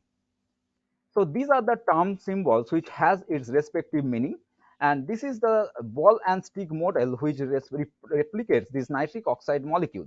As this molecule is a simple diatomic molecule and linear in nature, the electric field is symmetric about the molecular axis. This is the molecular axis of this molecule, and the electronic angular momentum, which is L, which is coupled to the molecular axis and has its projection lambda along the molecular axis, and also the spin angular momentum is also coupled with the molecular axis and has its projection sigma along the molecular axis. R is the rotational angular momentum of the nuclei, and the vector sum of the projection of L and S with the R give us the total angular momentum, which is J, and has its projection omega along the molecular axis. Next comes the lambda doublet, the doublet which we are mainly focused and interested in this work. So where from this doublet is coming and how this doublet nature is originating. This lambda type doublet feature is basically observed in the linear diatomic molecule, and its origination is due to the interaction between the rotational motion and electronic motion of the molecule. And for nitric oxide, as we have already seen from the previous slide, the value of lambda can be plus minus 1 and value of sigma can be plus minus half. And from the previous diagram, it is clear that the omega can be defined as mod of sigma plus lambda. Therefore, if we take the various combination of sigma and lambda, we can get come across to the value of omega, which is 3 by 2, and which is another one is 1 by 2. So for the omega equals to 3 by 2, we get the state 2 pi 3 by 2, and for omega equals to 1 by 2, we get the state 2 pi 1 by 2. Next, this is the Hytron simulated spectra of this nitric oxide molecule in the laser or the wave number region from 1800 to 1920 centimeter inverse. These two are the spectral lines belonging to the 2 pi half state, and these two are the spectral lines which are belonging to the 2 pi 3 by 2 state. And it is very clear from this picture that the spectral lines belonging to 2 pi half state has higher absorption cross section compared to the spectral lines belonging to 2 pi 3 by 2 state. Next, again we have done the Hytron simulation in this region of 1860 to 1960, incorporating the important molecule in this region, that is water, carbon dioxide, methane, and as well as the nitric oxide, the molecule of our interest. So this representation or this simulation shows that it is very congested and many overlapping spectra are found in this region. But we have selected some interference free spectral doublet lines of nitric oxide to continue our study. The angular momentum, that is J, which can have the value omega, omega plus 1 and omega plus 2 and so on. Here I have represented the three state, that is J equals to half, J 3 by 2 and J 5 by 2. And next, due to the presence of this lambda type doublet nature in this nitric oxide molecule, these states get splitted into further fine structure state, which are as follows, and these states are denoted by E and F substate. And this E and F substate having the parity for E equals to plus minus 1 to the power j minus half, and for F equals to minus minus 1 to the power j minus half. And next, if we further consider the nuclear spin into account, which is basically arising from the nitrogen atom present in this nitric oxide molecule, and the nuclear spin of this nitrogen atom, that is I equals to 1, giving us the total angular momentum incorporating the nuclear spin, that is F equals to I plus j, and this F can vary from I minus j to I plus j, and therefore these fine structure states get further splitted into hyper fine structure states, which are as follows. And next, considering the selection rule of F, that is delta F equals to 0 plus minus 1, the transition relating to delta F equals to 0, delta F equals to 1, and delta F equals to minus 1 respectively. Now, what is the motivation behind this work? The motivation is that there are various theoretical evidence and theoretical hypotheses present in the literature which strongly propose that there is a presence of this lambda type doublet in the diatomic molecule. But very less experimental work or experimental evidences are there in the literature which basically relates or states the lambda type doublet nature in the diatomic molecule. And here the separation between this doublet line is also in the order of 10 to the power minus 3 to 10 to the power minus 4 centimeter inverse, and which is really very small, and very high resolution spectroscopic technique is required to resolve between them. And we have used here the cavity ring down spectroscopic technique, which is one of the most versatile and widely used spectroscopic technique nowadays to resolve between these doublet lines. Next, I will move on to the cavity ring down spectroscopic principle, and I will give you the brief about it. So this technique has the path length of 1000-fold greater than that of the ordinarily or primitively used spectroscopic technique, and which make this technique a highly sensitive one. And now I will try to give you the basic idea that how this spectroscopic technique works. And then the light first entering inside the cavity made up of highly reflective mirror, and after that the light travels back and forth inside the cavity, and when the mode matching takes place, the intensity grows up, and the variation of the intensity with respect to time is being recorded. And this is one animated picture which shows that laser light is coming out and going inside the cavity, where it is traveling back and forth, and when the intensity grows, and the variation of the intensity with respect to time is being recorded. So what is ring down time? Ring down time is the time at which the intensity becomes 1 by E of its maximum value.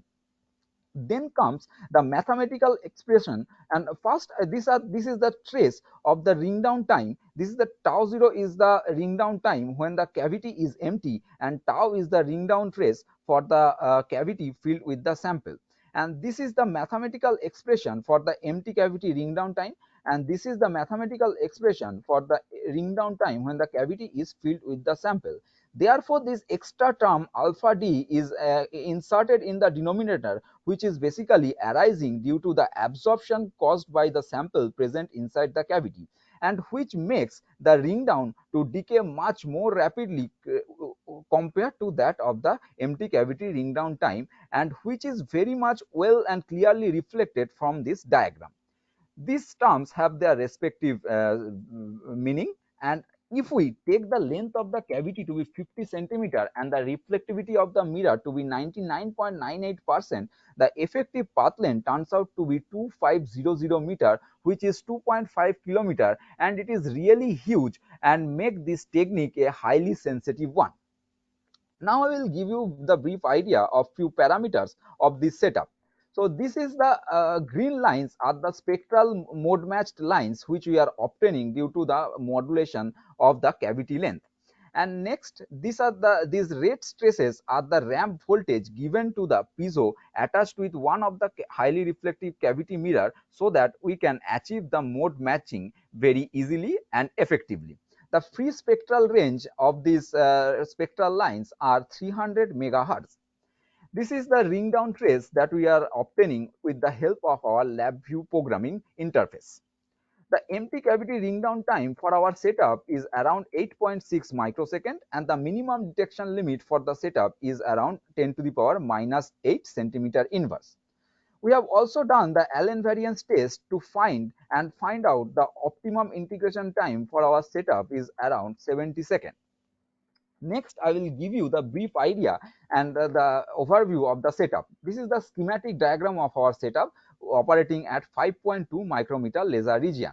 This is the quantum cascade laser used for as a optical source for our experiment, and the light emitting from the laser is passed through the optical isolator, which basically prevents the back reflection of the light, and then the light passed through the acousto-optic modulator, which diffracts the light into two beams. One beam is focused onto the wave meter so that it can give us the real-time monitoring of the wave number of the light of the laser beam which is coming from the laser, and the another part of the laser light is being introduced inside the cavity in which our molecule of interest is present, and the transmitted light from the cavity is focused onto the detector with the help of the off-axis parabolic mirror, and the detector is connected with the preamplifier, and preamplifier is connected with the computer where the data are being collected. Preamplifier is also connected with the delay generator, and further this delay generator is connected with the acousto-optic modulator driver. And one side of the mirror, one side of the cavity mirror, that is the high reflective mirror, is connected with the piezoelectric driver, and piezoelectric driver is connected with this function generator, and basically a ramp voltage is given to this piezo so that the mirror can move by a distance of micrometer order and can modulate the length of the cavity, by which we can achieve the mode matching very easily. This is the photograph of the setup that we have developed in our laboratory. And finally, I am moving to the result section where I will show the cavity ring down spectra of lambda doublet in nitric oxide molecule for both 2 pi 3 by 2 state and 2 pi half states. So these are the high resolution spectra of nitric oxide in gas phase. These are the spectral lines which are belonging to 2 pi half state, and these are the spectral lines which are belonging to 2 pi 3 by 2 state. And if we look at the spectral lines very carefully, we will find that for 2 pi half state, as we are moving towards the higher J value, that is the higher rotational quantum number value, the separation between the doublet, that is the E and F substate of the doublet, is gradually decreasing. And exactly opposite and interesting feature is observed for 2 pi 3 by 2 state, where we are finding that as the J value is increasing, the separation between the doublet, that is E and F substate, is gradually getting further apart. And it will be more clear from the next representation, where we have plotted the doublet spacing separation versus rotational quantum number J. And it shows that for 2 pi half state, the separation is continuously or gradually decreasing, and for 2 pi 3 by 2 state, the separation between the doublet, that is the E and F substate, is gradually increasing. And these are the and the Hytron simulated doublet separation is also showing the same nature as we have obtained experimentally. Therefore, the question is why this difference in the nature of the separation is obtained for these two different states. So if you look at this very carefully, the 2 pi for 2 pi 3 by 2 state, the value of omega is 3 by 2, and for 2 pi half state, the value of omega is 1 by 2. And omega is basically the summation of lambda and sigma. And if we notice carefully, we will find the value of sigma and lambda are in the same parity for 2 pi 3 by 2 state, and value of sigma and lambda are in opposite parity for 2 pi half state. Therefore, there is a difference in the spin orbit coupling between these two states, and due to which this difference in the nature is observed in these two different states. Next, I will show the variation of doublet constant with J. We have found the doublet constant using this following equation, and this Q lambda is basically the doubling constant of the spectral lines. And here we have plotted the doubling constant versus rotational quantum number, and from here also we are observing that there is a difference in the nature of the variation of doubling constant for 2 pi half and 2 pi 3 by 2 state. And the order of doubling constant for 2 pi half state is in the order of 10 to the power minus 6 to 10 to the power minus 4 centimeter inverse, and for 2 pi 3 by 2 state, it is in the order of 10 to the power minus 5 centimeter inverse. Next, we have studied the pressure broadening effect with various perturbing gas with on this lambda type doublet of nitric oxide. first we have used the zero air and increased the cavity pressure gradually. And as we have increased the cavity pressure gradually, we found that the spectral doublet lines, that is the E and F substrate, are getting broadened gradually. And one optimum pressure will be reached, after which it will be difficult for us to resolve between these doublet lines. So from here we can conclude or suggest that to study the spectroscopic property of any doublet line, it is better to work in the low pressure region, so that we can clearly distinguish and resolve between the two doublet spectral lines. Next, we have studied this pressure broadening effect with some inert gases like argon and helium respectively. Further, we have plotted the FWHM versus pressure to obtain the pressure broadening coefficient for helium, argon and zero air as follows. Next, we have studied one interesting property, that is the collisional cross section value and its variation with rotational quantum number J. So the mathematically collisional cross section is defined with this formula, and this gamma is the pressure broadening coefficient and V is the average speed of the two colliding particles. And this graph represents that between the collisional cross section and rotational quantum number, it is observed that with the increase of the rotational quantum number, the value of collisional cross section is gradually decreasing.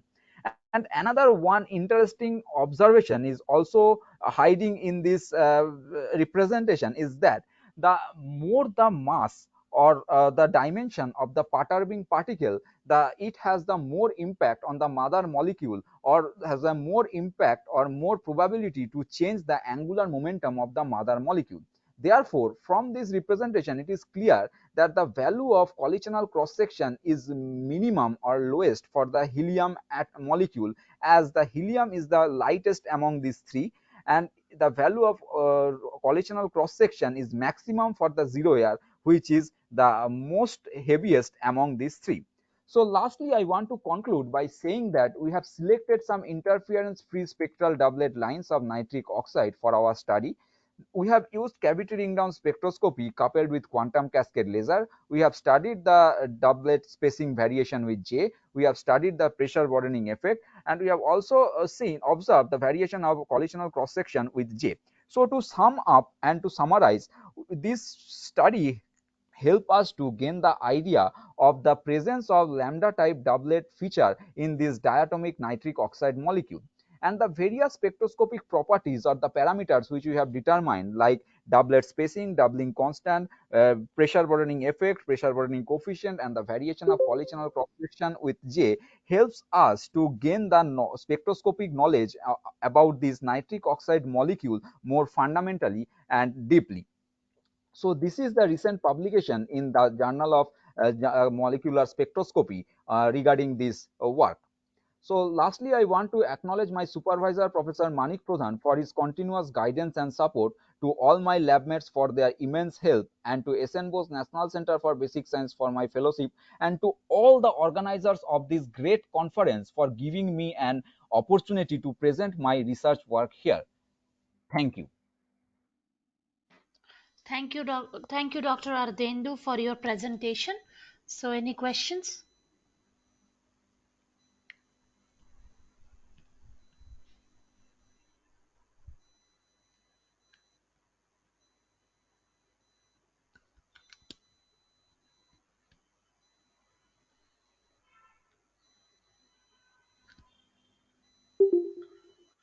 Okay, no questions. Then thank you once again for your presence and presentation.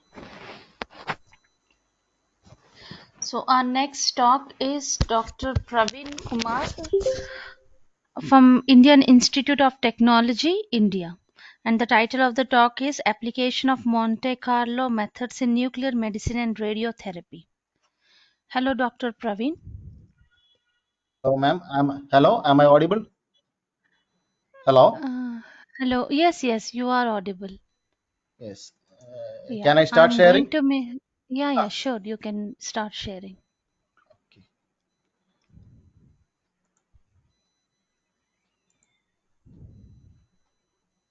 Yes, So your is my screen screen is visible for visible. everybody? Yes, yeah. Okay.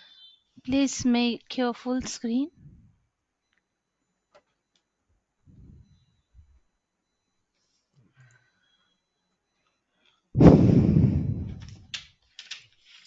Okay. Perfect. Okay. Yes. Okay. My topic is good morning, good afternoon, and good evening, one and all joined here. My topic is Monte Carlo methods in nuclear medicine and radiotherapy. And first of all, let me introduce myself. Myself, Praveen Kumar C. I am a research scholar in School of Biomedical Engineering, Indian Institute of Technology, BHU, Varanasi, India. And let me move ahead. There is why this topic. See, Monte Carlo methods can ensure quality assurance in nuclear medicine and radiotherapy because we know we are going to treat the patients who are having tumor by radiotherapy, and the main question arises is that whether the patient is satisfied, or are you going to cure the tumor of the patient. And whenever you treat a patient by radiotherapy, because radiations are going to inside of the patient, and they may harm the healthy tissues surrounding the treatment. So can you visualize this situation? You are treating the patient, at the same time you are harming the patient also. So to broaden this aspect, I took a case study of glioblastoma multiforme, that is brain tumor. So this is the background of the birth, that is ensuring the dose deposition at the tumor site and minimizing the damage to healthy tissues, because these are two contradictory aspects we have to stick on, or any medical physics or radiation physics has to focus on these two, because minimizing the dose deposition to the good tissues and maximizing the dose to tumor tissue. So for studying this, I took a case study of glioblastoma multiforme. And what is this background? So these were the background. So I took that is how whether the oncologist can ensure the dose deposition to patient. And to view this, many studies are going on, because you create some phantoms for this. So phantoms are not equivalent. You create many solid phantoms and you say what is the dose deposition inside. But so many literatures are focused on this. Many researchers are going in this way. But the main thing is that you are not creating the patient as such. You are just mimicking only something. You cannot create a true patient as such. So my work, I focused in creating a true patient by generating something called as a mathematical anthropomorphic brain phantom. So what is an MAB phantom? The MAB phantom is something that imitates the human brain. So that in the brain, I have the brain tumor. So I imitated the MAB. I imitated the brain as such. Now, these were the literature reviews I focused. That is the mathematical modeling of tumor response to radiation therapy, patient-specific quality assurance, head phantom dosimetry, and deep learning applications in radiotherapy. Now let me move on. This is the classification of glioblastoma, because any patient you are having this disease will survive maximally only up to 1 or 2 years. So can you extend his survival rate? That was my study. And how radiation therapy is used in people with how is cancer. This can be used as an adjuvant therapy, because you will be removing some of the tumor cells by surgery, and some of the remaining tumor cells are there. You are going to alleviate them by radiotherapy, and you use chemotherapy also. So we consider a case of adjuvant therapy, where the surgery is there and you are removing the major tumor cells, and some of the tumor cells are again there. I am going to kill that cells by radiotherapy. So and in that situation, where the main thing is that the quality assurance in radiotherapy is satisfied, because what is quality assurance? The main thing is that whether after the treatment I can ensure satisfaction to the patient, so that whether the patient is cleared of his disease, that is the main thing aspect of this one. So if it is not cleared, then there is no use in treating a patient like this, because I am going to burdening a patient with lakhs of rupees, and there is no, even effectively I cannot get the patient back. So this is the quality assurance aspect in radiotherapy. So that quality assurance aspect in radiotherapy, I created a phantom for this. The entire tumor environment, the entire brain was created, and that brain was irradiated by some beam. So this is the just a visualization of the thing. The cancer system is always chaos in nature. You'll be having the Boltzmann transport equations, that is, you'll be having radiation given to the patient, and you can generate a solver for that. The Monte Carlo was my solver, where I created the energy tracks in terms of Compton, photon, Rayleigh, Mott, and molar scattering. The main thing is that the dose deposition to a patient is mainly using this Mott and molar scattering. Others are carrying the radiation to the patient. So the energy deposition at the tumor site depends on the mode and molar scattering. So I quantified them so that I can visualize what is the amount of dose deposition to a patient. And this is a proposed Monte Carlo method based quality assurance model for radiotherapy treatment of glioblastoma. I extracted the image of the patient and I went to the patient site. 38 different cases of glioblastoma were taken. In some cases, that glioblastoma may be accompanied with these arachnoid cysts, and Alzheimer's persons may be having it. So different cases are there, and some patient after surgery they may have CS of cerebrospinal fluid accumulation inside the brain. So in that case, 38 different patients were taken. And then I created something called as each patient there is a something specific feature. So I created a phantom for this. That phantom I called as mathematical anthropomorphic brain phantom. Then I generated a radiation transport model inside it, because the energy you are going to give is X radiation. Whenever the energy goes inside, they will produce lot of scattering effects, energy depositions, primary scattering, secondary scattering, everything. So I modeled the radiation transport inside the patient. Then I performed the analog Monte Carlo simulation. And here comes the thing. Then I quantified this output based on two biomathematical models. That is the FINART QA. That is the new model which I proposed, and I have published a paper on that. That is proliferation, hypoxic, invasion, necrosis, angiogenesis, radiotherapy, quality assurance model, and a radiation induced damage QA model, because RID QA is something that is good tissues are getting damaged. FINART QA refers to the model where the treatment effectiveness of the tumor. Then I defined an index for this, that is whether your radiation is going to deliver the required amount of dose to the patient so that he gets a life expectancy more. Then based on that, a statistical predictive assay was generated. So this is the MAB model, the integrated Monte Carlo model for dosimetry quality of GBM radiotherapy treatment.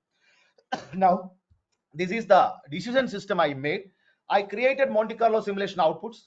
Then I used a simple Pareto binary classifier. So what a lot of outputs are being created by the Monte Carlo simulation. That is, a number of doses are being created based on each tissue, because your brain is having a number of skull is there, scalp is there, periosteal durameter is there, arachnoid is there, pyometer is there. Then comes the healthy tissues. Then comes deep inside your tumor. Then comes the corpus callosum, that is the connecting tissue, white tissue inside the brain.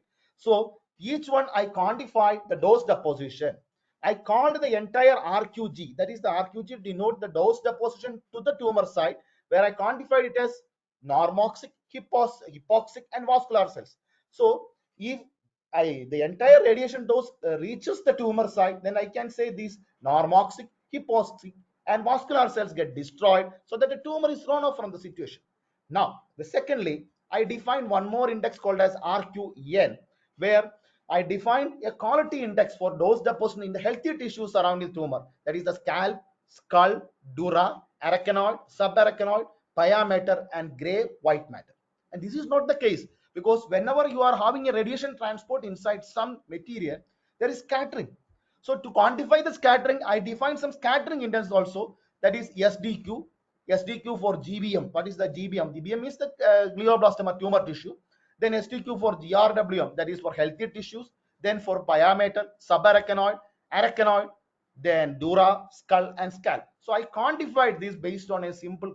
Finally, all the Monte Carlo outputs were taken.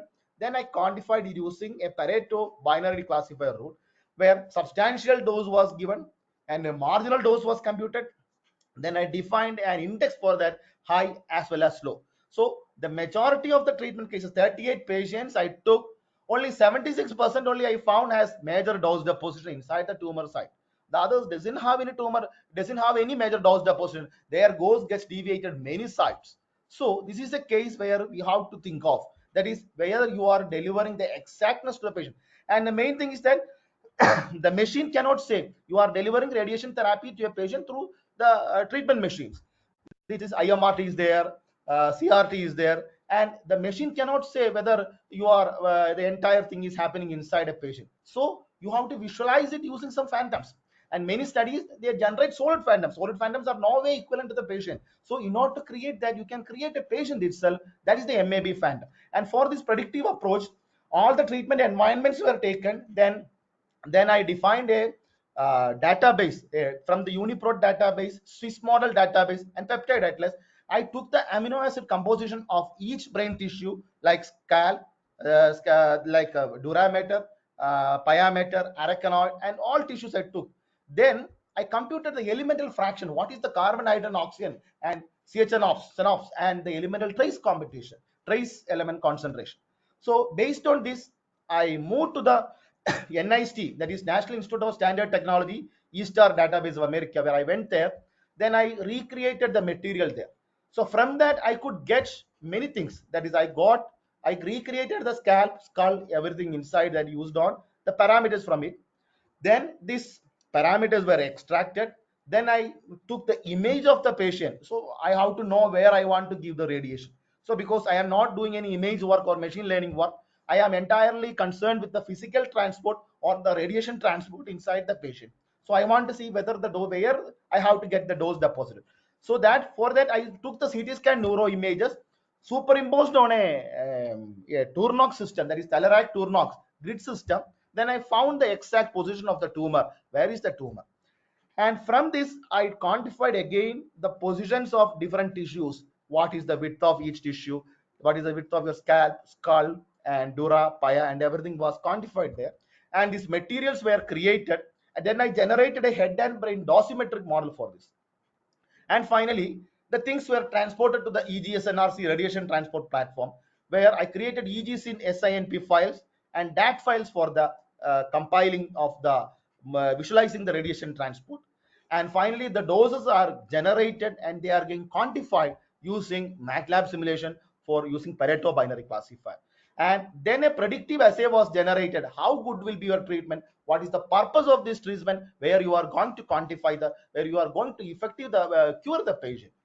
So this is the chaotic solid model where I took first, because something called as I preferred an anatomical balance, because not tumor cells leave or enter my volume.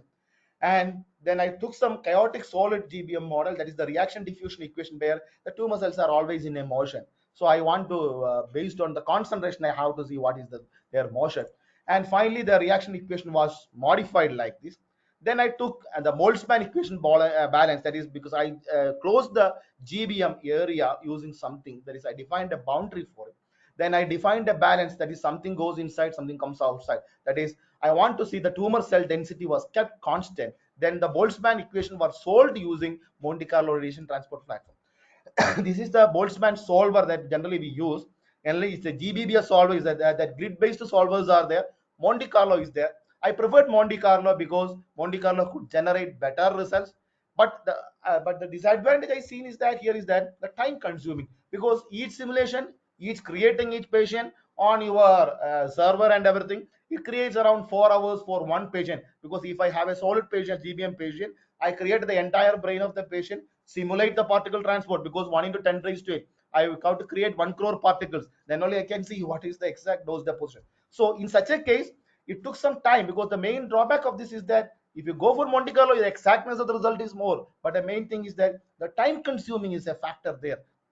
So again, these effects were considered, that is the interaction, photoelectric effect, Compton scattering, pair production, Rayleigh scattering, photonuclear reaction, Thomson scattering, negligible interactions I kept like this: Thomson scattering, Compton scattering by nucleus, Mason production, that were all cordoned off. That is, negligible interactions were not considered. The major interactions like photoelectric, Compton scattering, and pair, everything was considered for this work. Then Mort and Molar also was considered.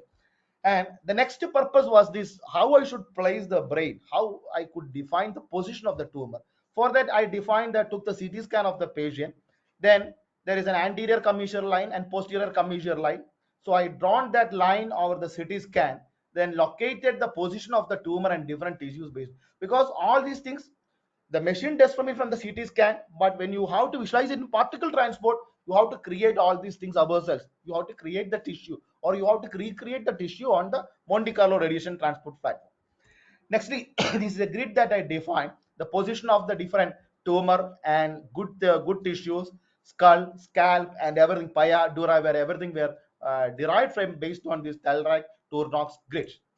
Now, I studied the radiobiological models with the tissue equivalence. ICRU 44 defines that, and I defined a cylindrical platform with RZ geometry for the Monte Carlo. That is 38 glioblastoma patient-specific models were taken. These were the solid GBM, intraventricular glioblastoma, GBM, that is glioblastoma with something oozing out. Pus, peritoneal edema may be there, and arachnoid cyst may be there. Resection cavity, because some patients may have their tumor being taken outside, and that cavity may be filled with cystic fluid, and Alzheimer's persons may have plaque deposit. So I have to look into that. The beam has to go through this plaque deposit and everything, what is happening inside the patient. Then GBM behind hematoma is there, internal hemorrhage is there, then pneumocephalus is there because the resection cavity is there. And in some cases the bone flap, that is the whatever after the surgery, you may replace the bone flap back there, and some air cavities may be formed inside the brain also. So in subdural cavity was there, and subarachnoid space air cavity was there, and airborne flap replaced back. Then in some cases there is swelling was there for the patient, so the titanium cranial flap was replaced for the patient. Then when you replace the titanium cranial flap, air cavity may be there, and subdural space air is there, resected cavity air is there. And so remaining tumor after resection, some of the patient I have to replace, we have to replace with polymethyl methylacrylate cranial flaps were there. So different cases are studied based on this, and in some of them aneurysm may be there. Aneurysm may be filled with, because aneurysms you can see there are small networks of blood vessels may be there, and these aneurysms have to be embolized, because you have to embolize them first, then before the treatment. And so if it is an aneurysm packed with a hydrocoil, what is happening? Onyx is there, is a material used for embolization, because filling those aneurysms. And 34 onyx 18 is there, 34 is there, and some patient may have Parkinson's also there. So what are the effects that create during the radiation? I studied all 38 patients were taken, and the entire thing was studied using Monte Carlo. So this was the phantoms that I created in the EGSNRC. That is, each tissue is defined as SLSK 521 ICRO, that is represents scan, SKBN 521 ICRO, PDTS 521 ICR. 521 means the standard, the energy base, that is AE of the energy.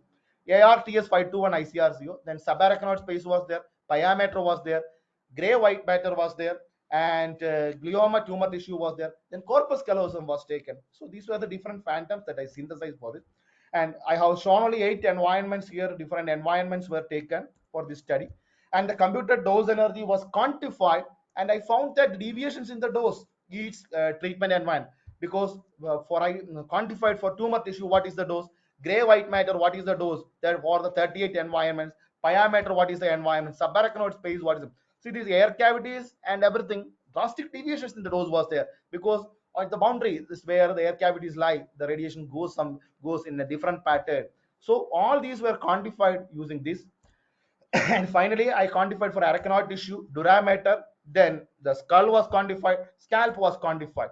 So this is the graphical representation energy particle. So whatever I simulate, I have to visualize it. So visualization I use the qt platform for this, and from that I found that the energy deposition within each tissue. And this is my work. And so if this work we quantify the good tissue doses, and the tumor tissue, what is happening to the tumor tissue. So better, the main conclusion is that for any tumor to get treated well, we should see, or a radiation oncologist or medical physician should ensure that the exact dox deposition happens at the tumor site. And instead for going for solid phantoms, you can create organ phantoms like this, that is the mathematical anthropomorphic brain phantom, which could be a better approach. So this is my presentation, and anything any queries from your side, then I will be happy to answer. Thank you, Praveen, for your presentation. So, any questions from anyone?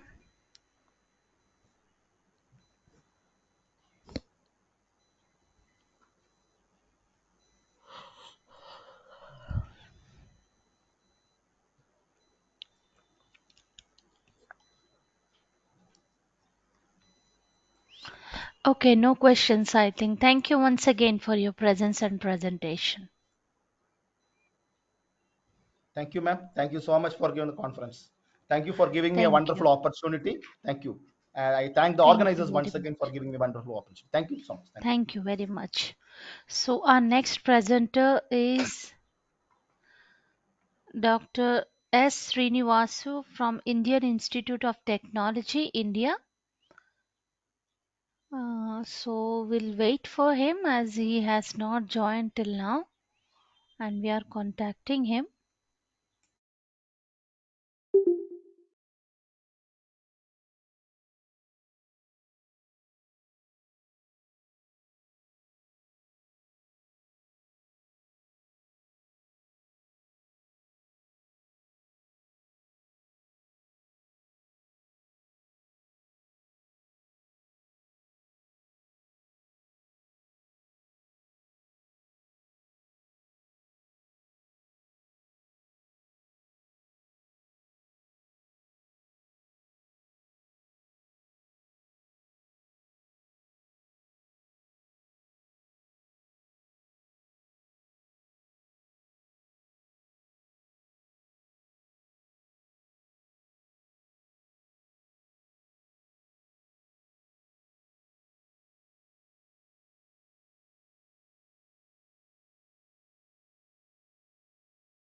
Yeah, hello.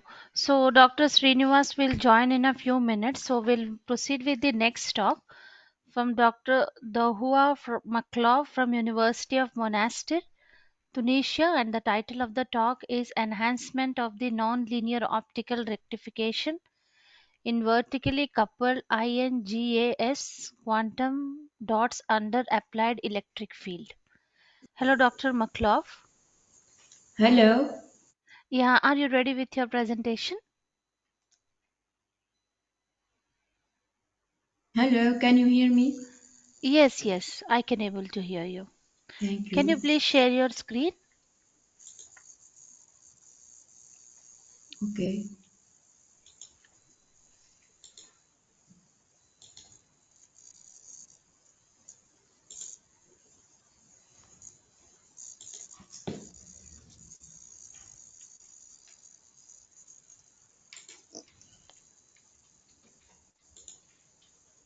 Yeah, we can able to see your screen.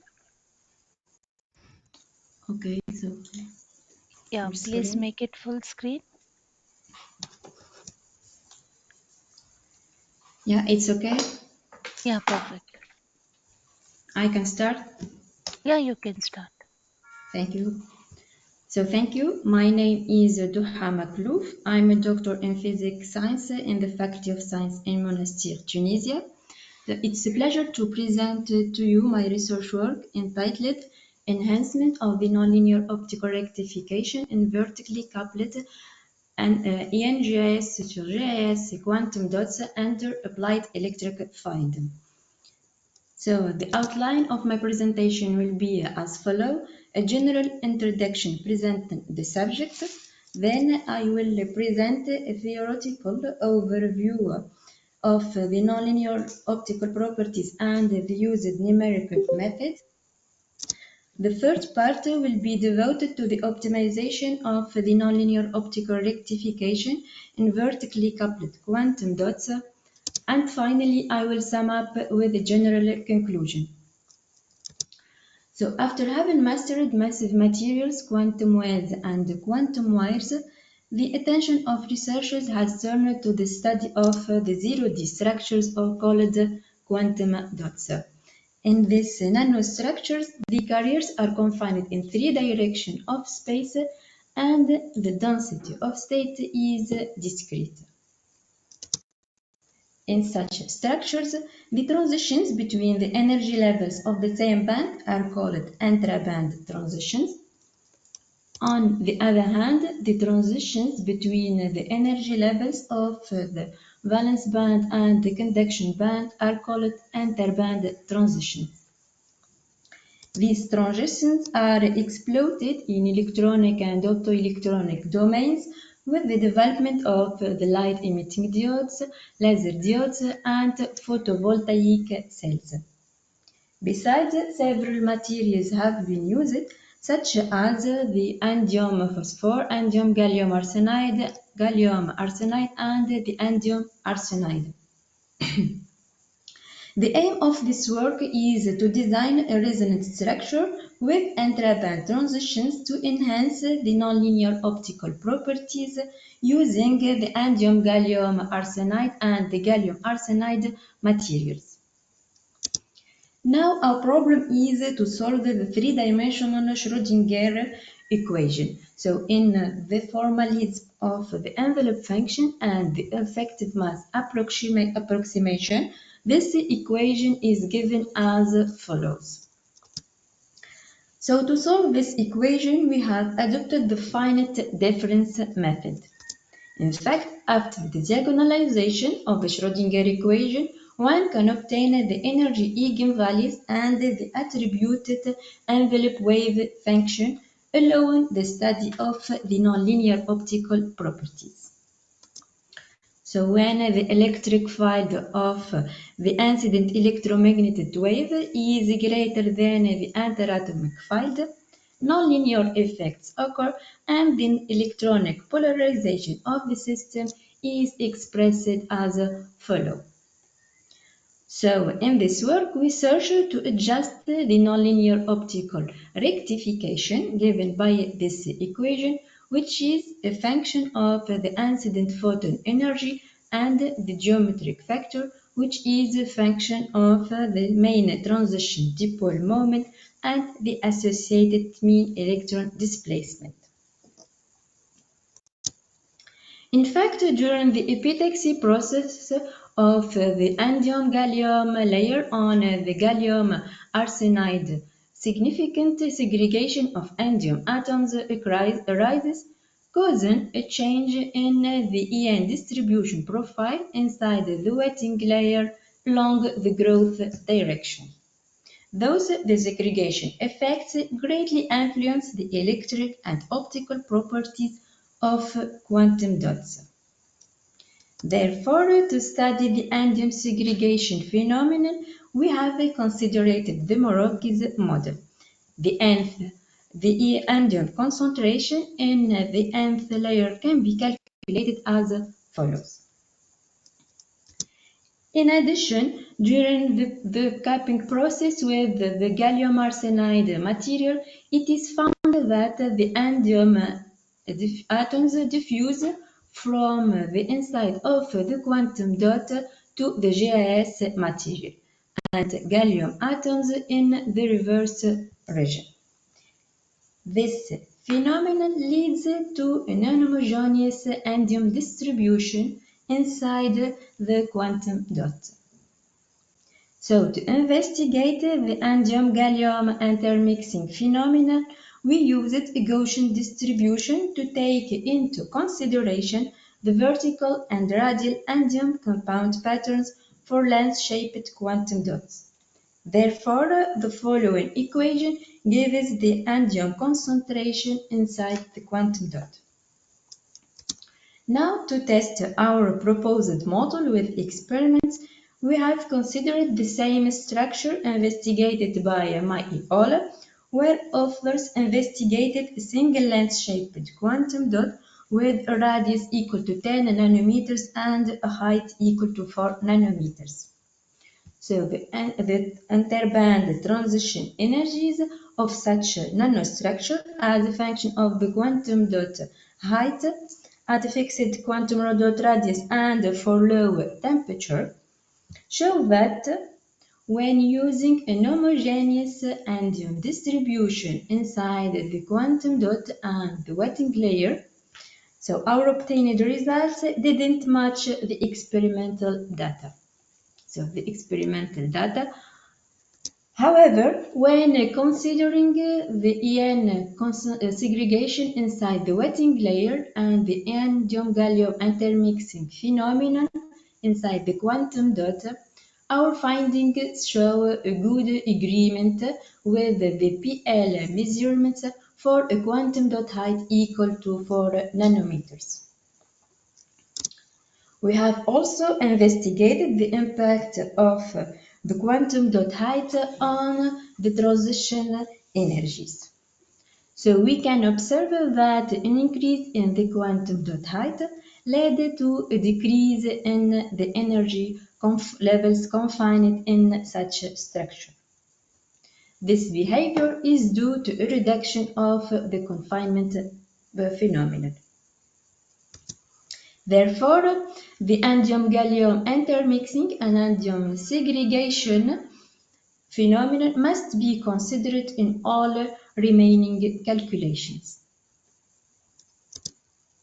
We will now consider a single lens-shaped quantum dot with a radius equal to 10 nanometers and a height equal to 4 nanometers. So to understand the impact of the endium-gallium intermixing and the endium segregation effects on the nonlinear optical rectification, we have illustrated the nonlinear optical rectification with and without including these two phenomena.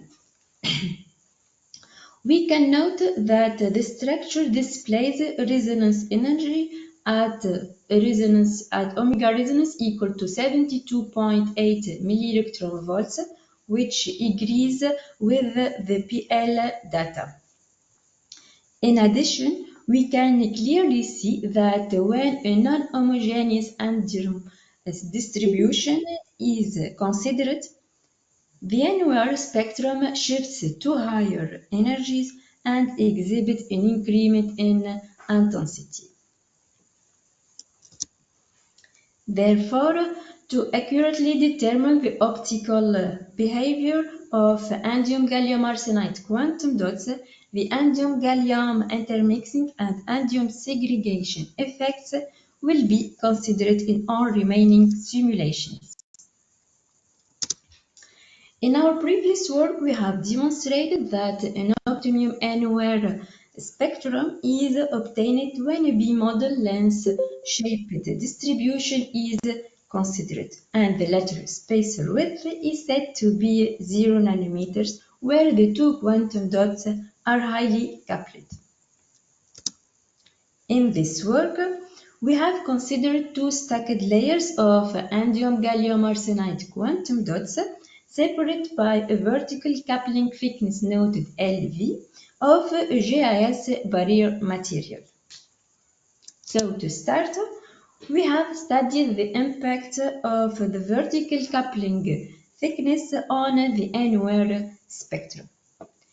It is evident that when the vertical coupling thickness rises, the annular magnitude first increases and then gradually falls, where the two layers of quantum dots becomes uncoupled. This behavior is due to a decrease in the coupling effects between the two layers of quantum dots. Therefore, the geometric factor diminishes.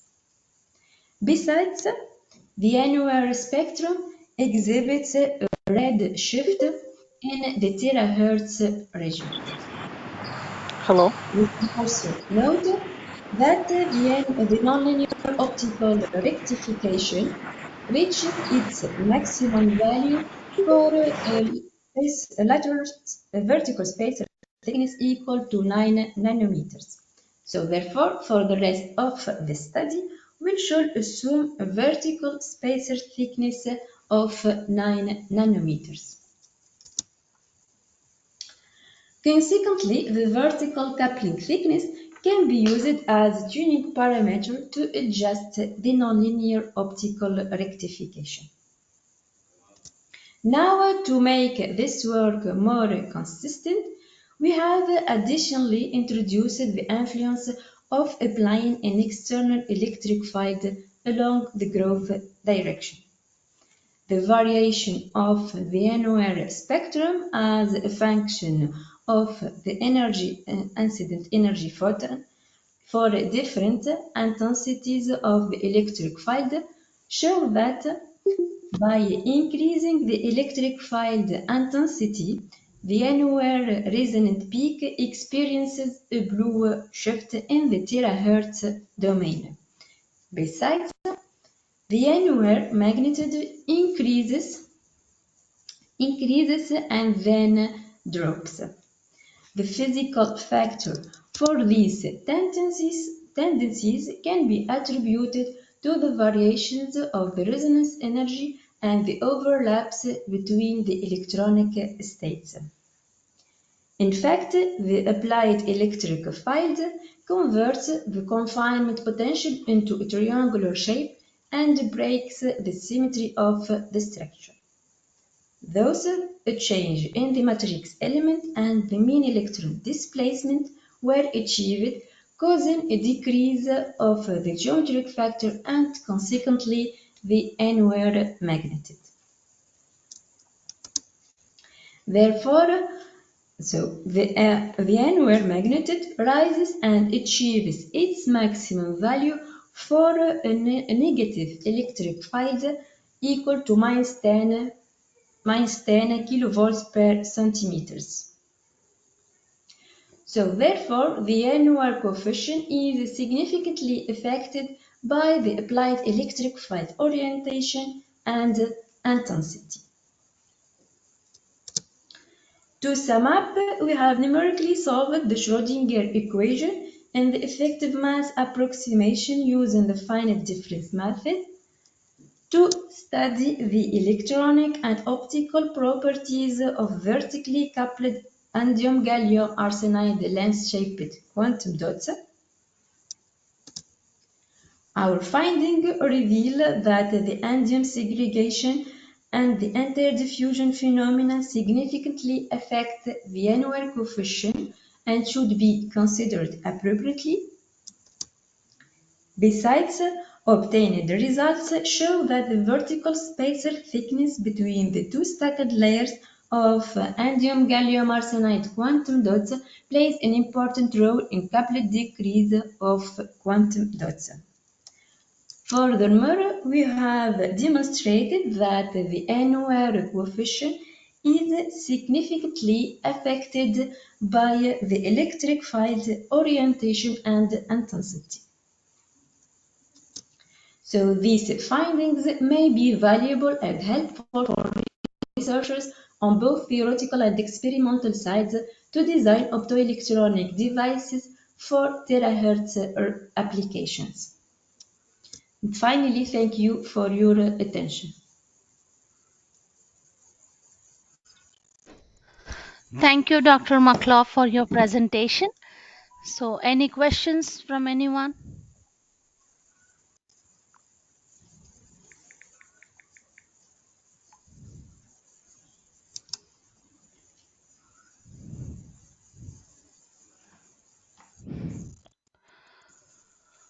Okay, no questions. Thank you once again for your presence and presentation. Thank you, and thank you for this opportunity. Okay, so we have a talk from has Dr. S. Srinivasu has joined the conference. So he will be presenting now. And the talk is from Dr. S. Srinivasu from Indian Institute of Technology, India. And the title of the talk is Spin Orbit Interaction in the Confined Graded Index Fiber for Higher Order OAM Modes of Light. So as Dr. Srinivasu has sent us the presentation, so we will be sharing that and Dr. Srinivasu will explain from there. Hello, Dr. Srinivasu, are you with us? Hi, yes. Hello, welcome. Oh, okay, hi. So just give me a moment. We will be sharing the screen now. Okay, thank you. Okay.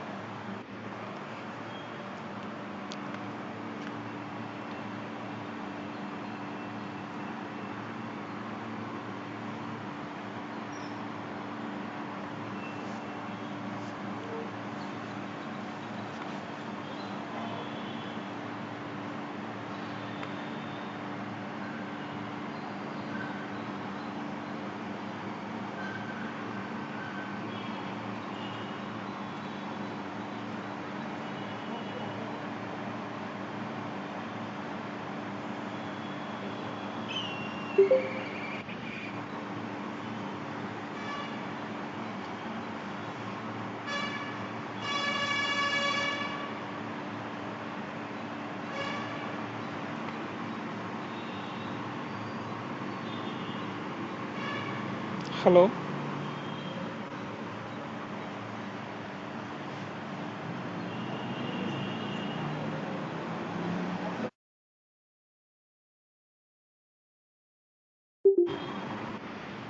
Hello.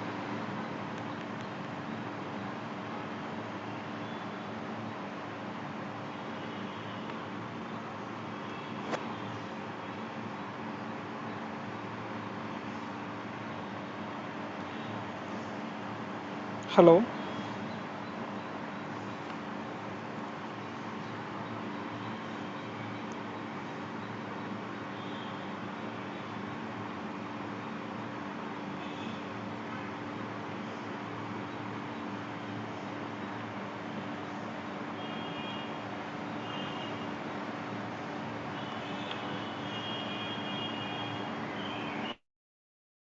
Audible?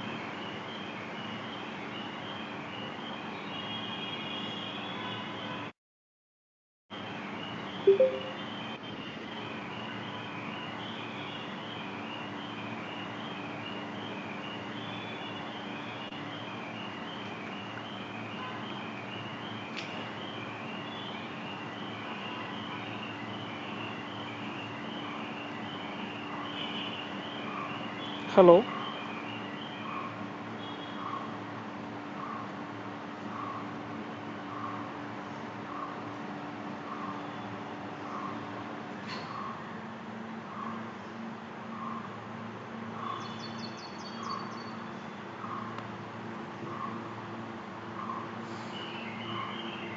Yeah, hello, Dr. Srinivasu. Please allow me a 5 minutes so that we Okay, can okay, make okay. arrangement to share the screen. Okay, Yes. okay, okay. Thank you, thank you.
Hello.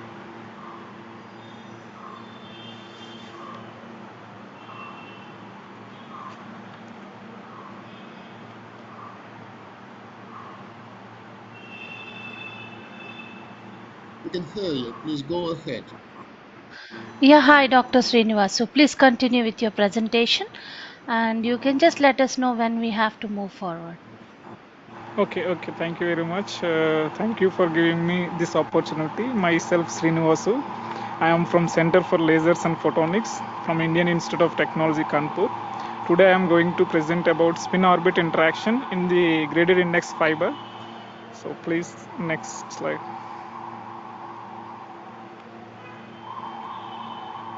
Next slide.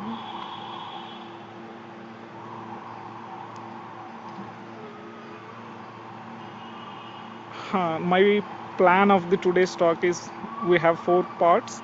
In the first part, I will introduce the what is the optical vortices of the light and how it is connected to angular momentum of the light. And then after that, various applications using this angular momentum of the light. In the third section, I will introduce few specialty fibers. In the fourth section, I will calculate the what is the spin orbit interaction in different fibers. So next section.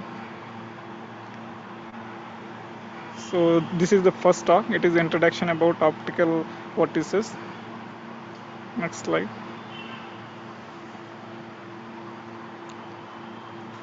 Next slide, please.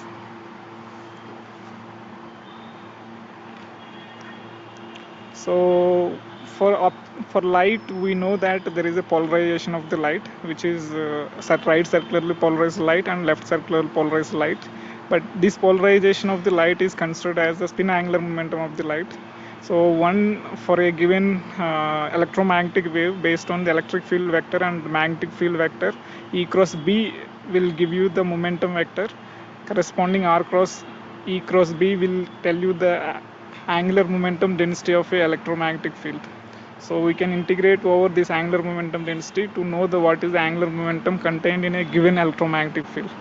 So once you determine that, and if you use that H cross omega, quantize it, then you will get to know that for each photon, these Laguerre Gaussian beams will have a angular momentum of based on the whatever the vortex that it contains. So spin angular momentum is corresponding to the circular polarization of the light. When comes to the spatial pattern of the light, if the optical electron light field having the ring shaped beam, if you calculate again angular momentum for the ring shaped spatial beam, then you will get to know that for each photon there also contains the quantized orbital angular momentum, which depends on the amount of optical phase rotations across its transverse plane. That tells about the orbital angular momentum of the light beam. Please next slide. So to generate these optical vortices, which involves both the spin angular momentum as well as orbital angular momentum, special structured plates or spatial light modulators are used. These modulators are typically comes with homogeneous, isotropic, which are like a spatial light modulators. Some structures are comes with inhomogeneous birefringent crystals are placed arranged in a systematic way, so that the output of these plates you will get as a polarized light, which is different at different positions of the light. As you can see in this picture on the left side, there is a radial polarization of the light and azimuthal polarization of the light. These azimuthal and radial polarization of the lights, they contains the angular momentum aspect of the light. These can be superposed into the known linear polarization of the lights with Hermite Gaussian beams. So one can, by taking the basis modes of trivial circular polarized modes or linear polarized modes, we can construct higher order radial polarized modes and azimuthal polarized beams as a generation process. Please go to next slide. So for example, for considering the orbital angular momentum beams, so there are various light wave fronts are there. So in this light, various beams are comes with different profiles as they propagate. One of that is the Laguerre Gaussian beams. These beams are identified with Its magnitude profile is Legor Gaussian, and it contains with the azimuthal factor. That factor, if you see, it is written as exponential of I alpha. This exponential of I alpha dictates the phase of these beams in a transverse plane. So how many cycles the phase rotates, it depends. It tells that what is the angular momentum, orbital angular momentum that these beams carrying. If you see the energy content or momentum content of these beams, as they propagate, these beams carry the energy in a helical fashion. So these beams wavefront, if you see, it is a helical wavefronts.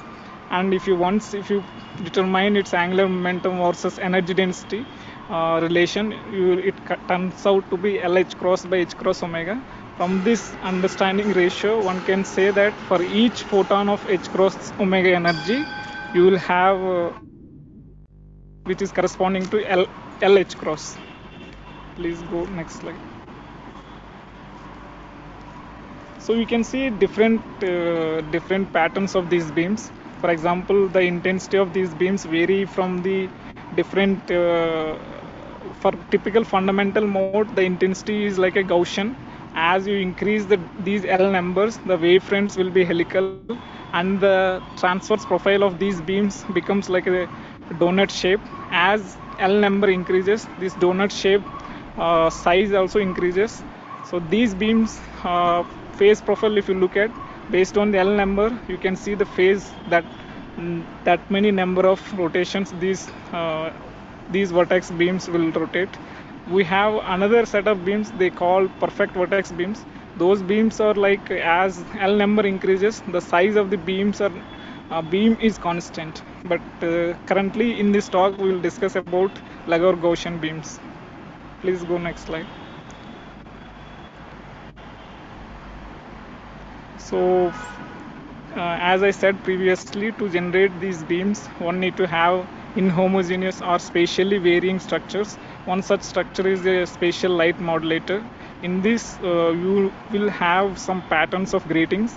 These grating patterns determines the transmission profile of these light modulators. If you comes with a Gaussian mode as input, based on the grating pattern that is there on these spatial light modulators, you will generate different spatial profiles of the light beams. Based on its profile, you will come to know that what is the angular momentum that it carries. So these devices are called spatial light modulators. Next slide.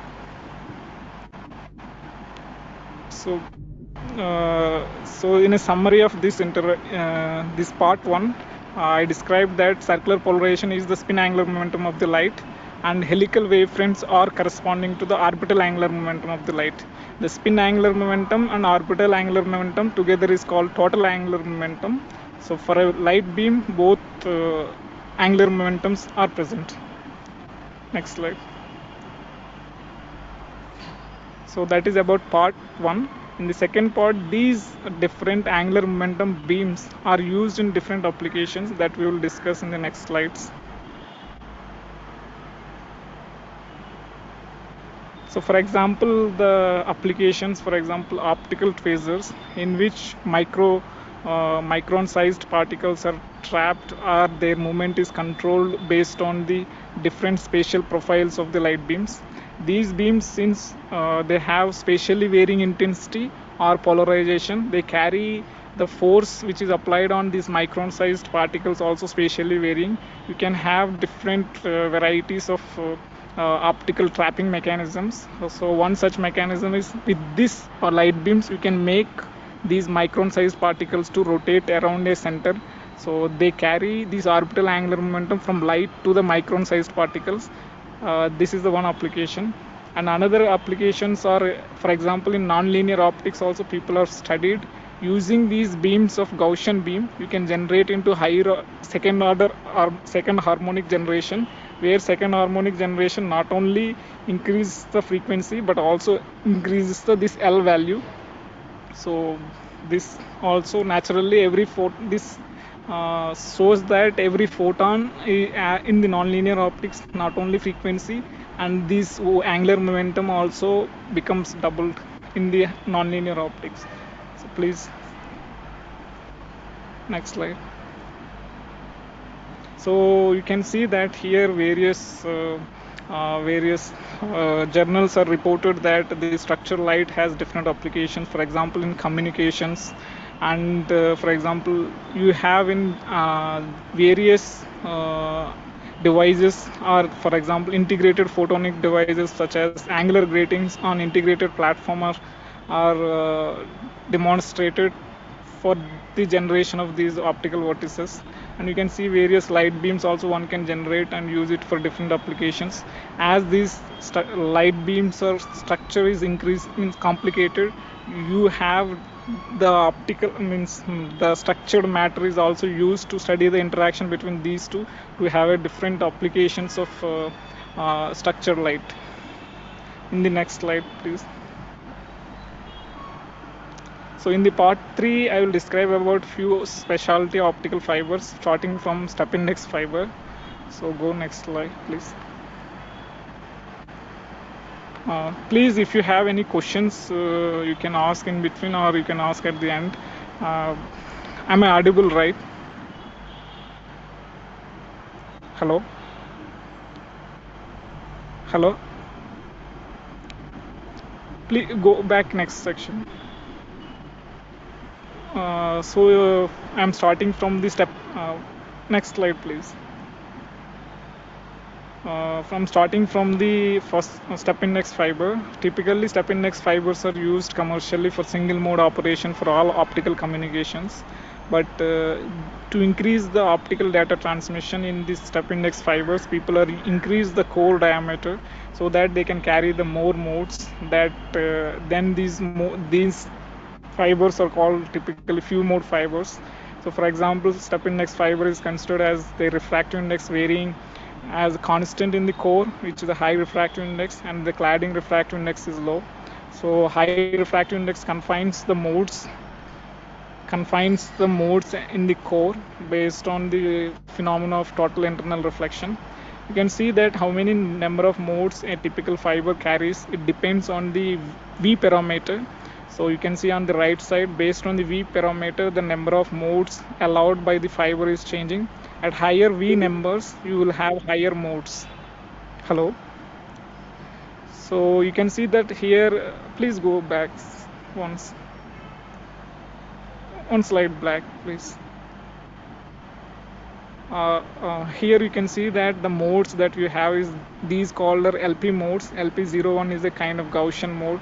Higher order modes you will have circular rings and so on. So in the step index fiber, the radius of the fiber decides the V parameter, which in turn decides how many number of modes that fiber is supporting. Please go next slide. So you can see here in the next version of the fiber is the graded index fiber. This fiber we are next going to study about spin orbit interaction in this fiber. So graded index fibers are, you can see in the core, instead of constant, you will have a gradient of the refractive index, which is like varying like inverse parabolic. It is like from center it is high index. As it reaches the core cladding, the refractive index is decreases quadratically. You can see here contour lines which demonstrates that from the center, as it is radially symmetric refractive index profile, from the center if you go outwards, the refractive index profile is decreasing. This expression shows that quadratic refractive index is used in these fibers. One tip, the modes which are supported in these fibers are Legor Gaussian modes, and here also V parameter decides how many number of modes that a given graded index fiber supports.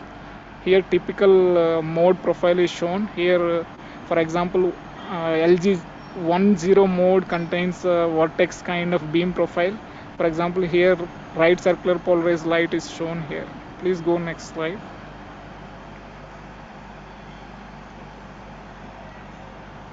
Next. Okay. So another specialty fiber is the vortex fiber.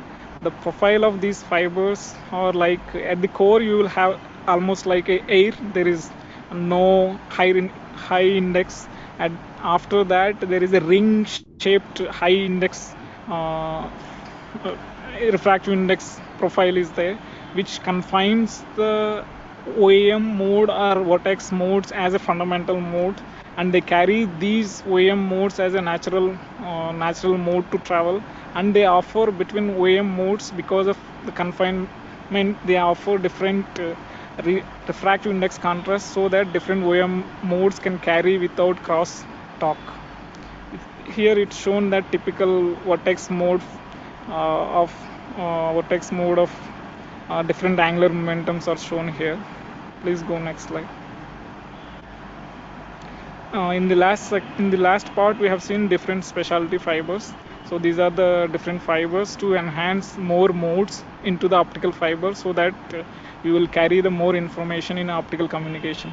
In this last section, for example, those specialty fibers, because of carrying more modes, so the confinement and optical fiber radius becoming smaller and increasing. It is increasing to have more modes, but the spin orbit interaction you can see effectively when the optical fiber core is smaller. So the exact relation we will see in this section. Please go next slide. So the spin orbit interaction in a graded fiber, for example, it will start from the calculation from the full wave equations. Typically the wave equation contains the del square E plus propagation constant into relative permittivity, which is varying both both rho and phi, and which is equal to 0. For example, typical Helmholtz equation if you consider. But a full wave equation contains the del dot E term, which the divergence term of the electric field typically is not 0, but it is smaller. But this term is neglected for calculating conventional fiber mode propagations. For this this term is actually the source or origin for the spin orbit interaction. This del dot E term, you can see in that box in the top, is actually corresponding to the E dot some gradient of refractive index profile. That means gradient of refractive index is coupled to the polarization electric field components. Actually, that electric field components is actually spin, and the gradient of refractive index and the spin coupling factor is the corresponding spin orbit interaction source term. Now once you know that the source term, if you allow in the wave equation, then if you start solving for the fields, for example, you can consider the electric fields in the cylindrical coordinates, both having rho and phi. Once if you assume those two components in this in the transverse electromagnetic case, then divergence of E becomes as the two components, which is corresponding to E rho and E phi. And then you can see that these terms are the among those terms, our graded index fiber is actually having the refractive index profile in the rho only. Therefore, one of the term, which is the derivative of epsilon graded refractive index along radial term, is only corresponding spin orbit interaction term. So once if you know that term, and we know that in the graded index fiber, the basis modes are Laguerre Gaussian modes. Once you use the basis modes of that, and if you calculate using this as spin orbit term, and the spin orbit interaction related propagation constants will turn out to be the expression which is shown in this box below. Once you use the Laguerre Gaussian modes, then it turns out to be spin orbit interaction corresponding propagation constants are delta beta, which is given by lambda delta L S times pi over a square.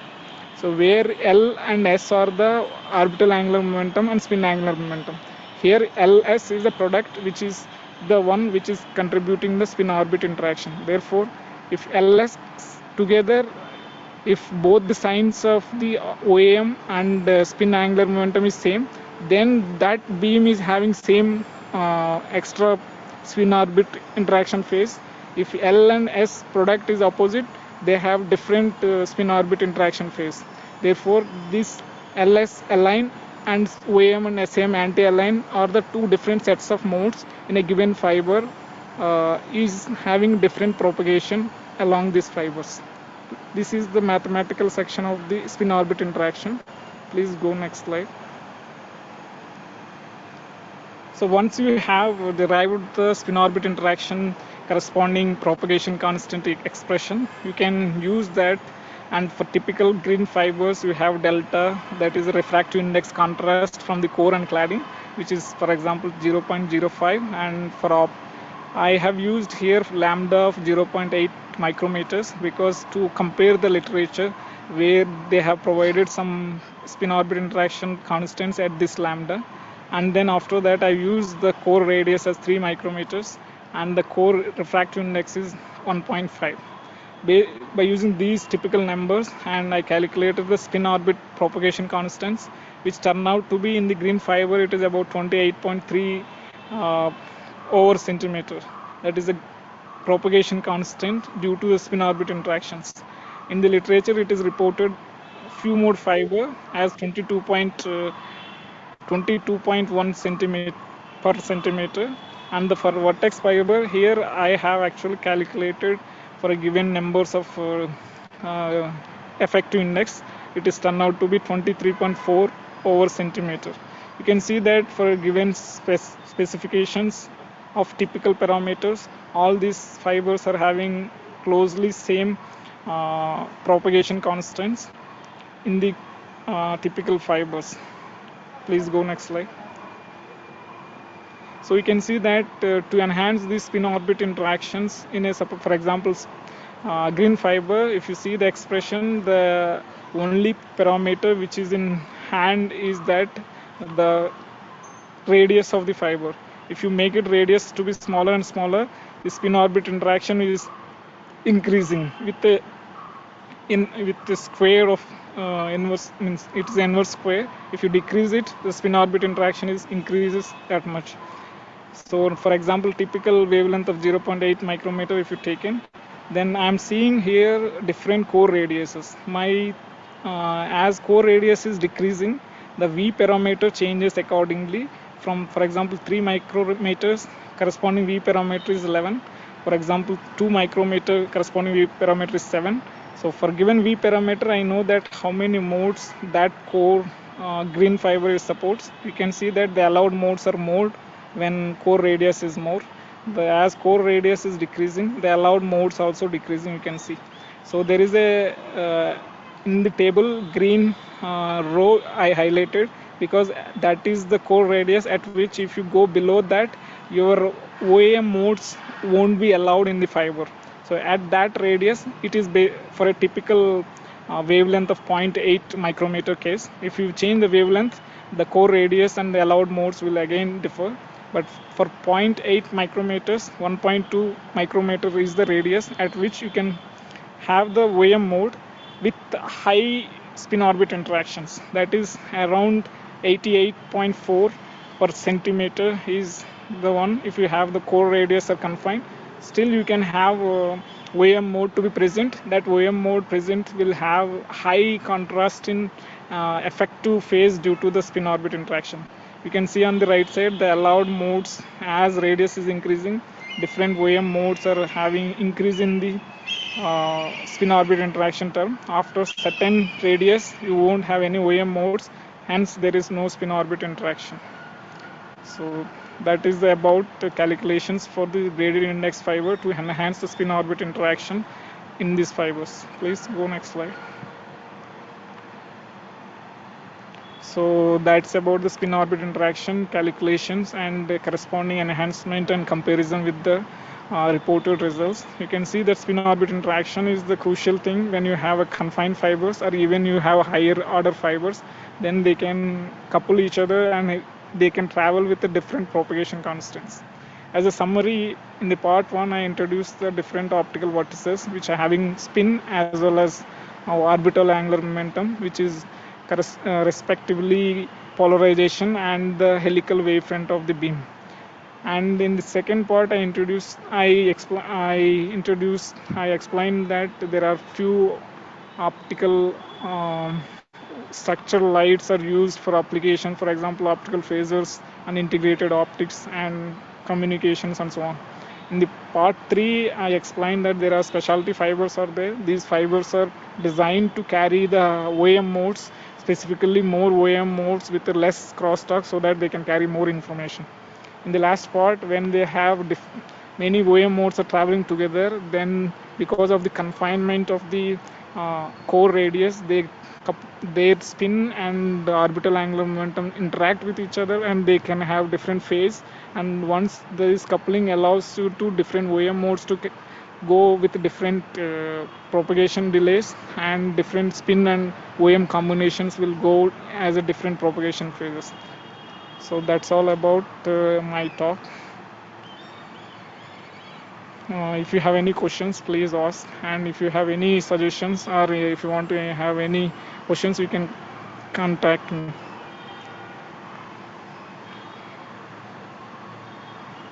Next slide.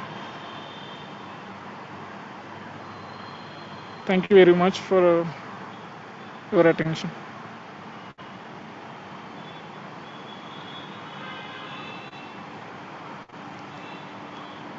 Hello.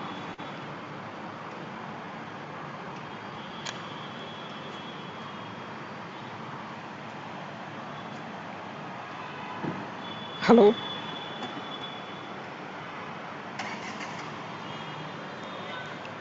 Thank you, Dr. Srinivasu, for your presentation. So, any questions from anyone?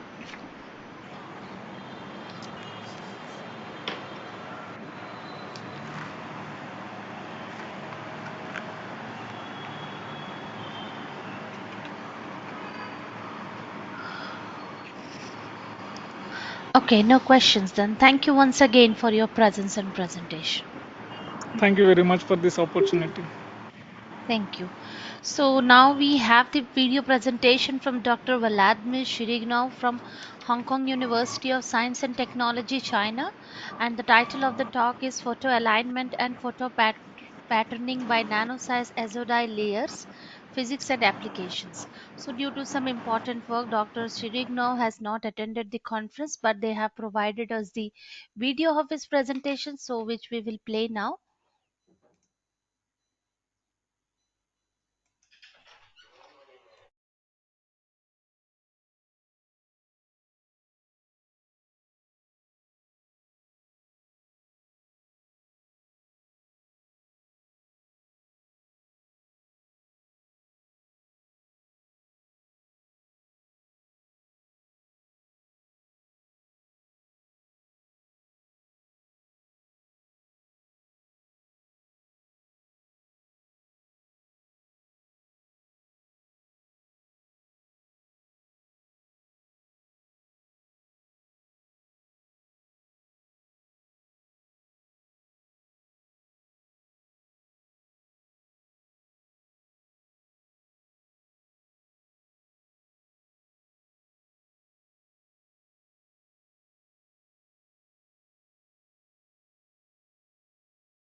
For my contribution to information tech in electric and electric.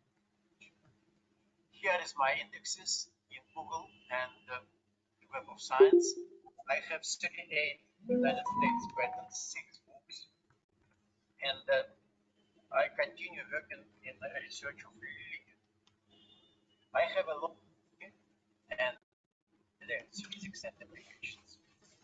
I am from Hong Kong University of Science and Technology, and 19 Seoul Technology is 19 China. So here is my short bio. I am a scientific fellow.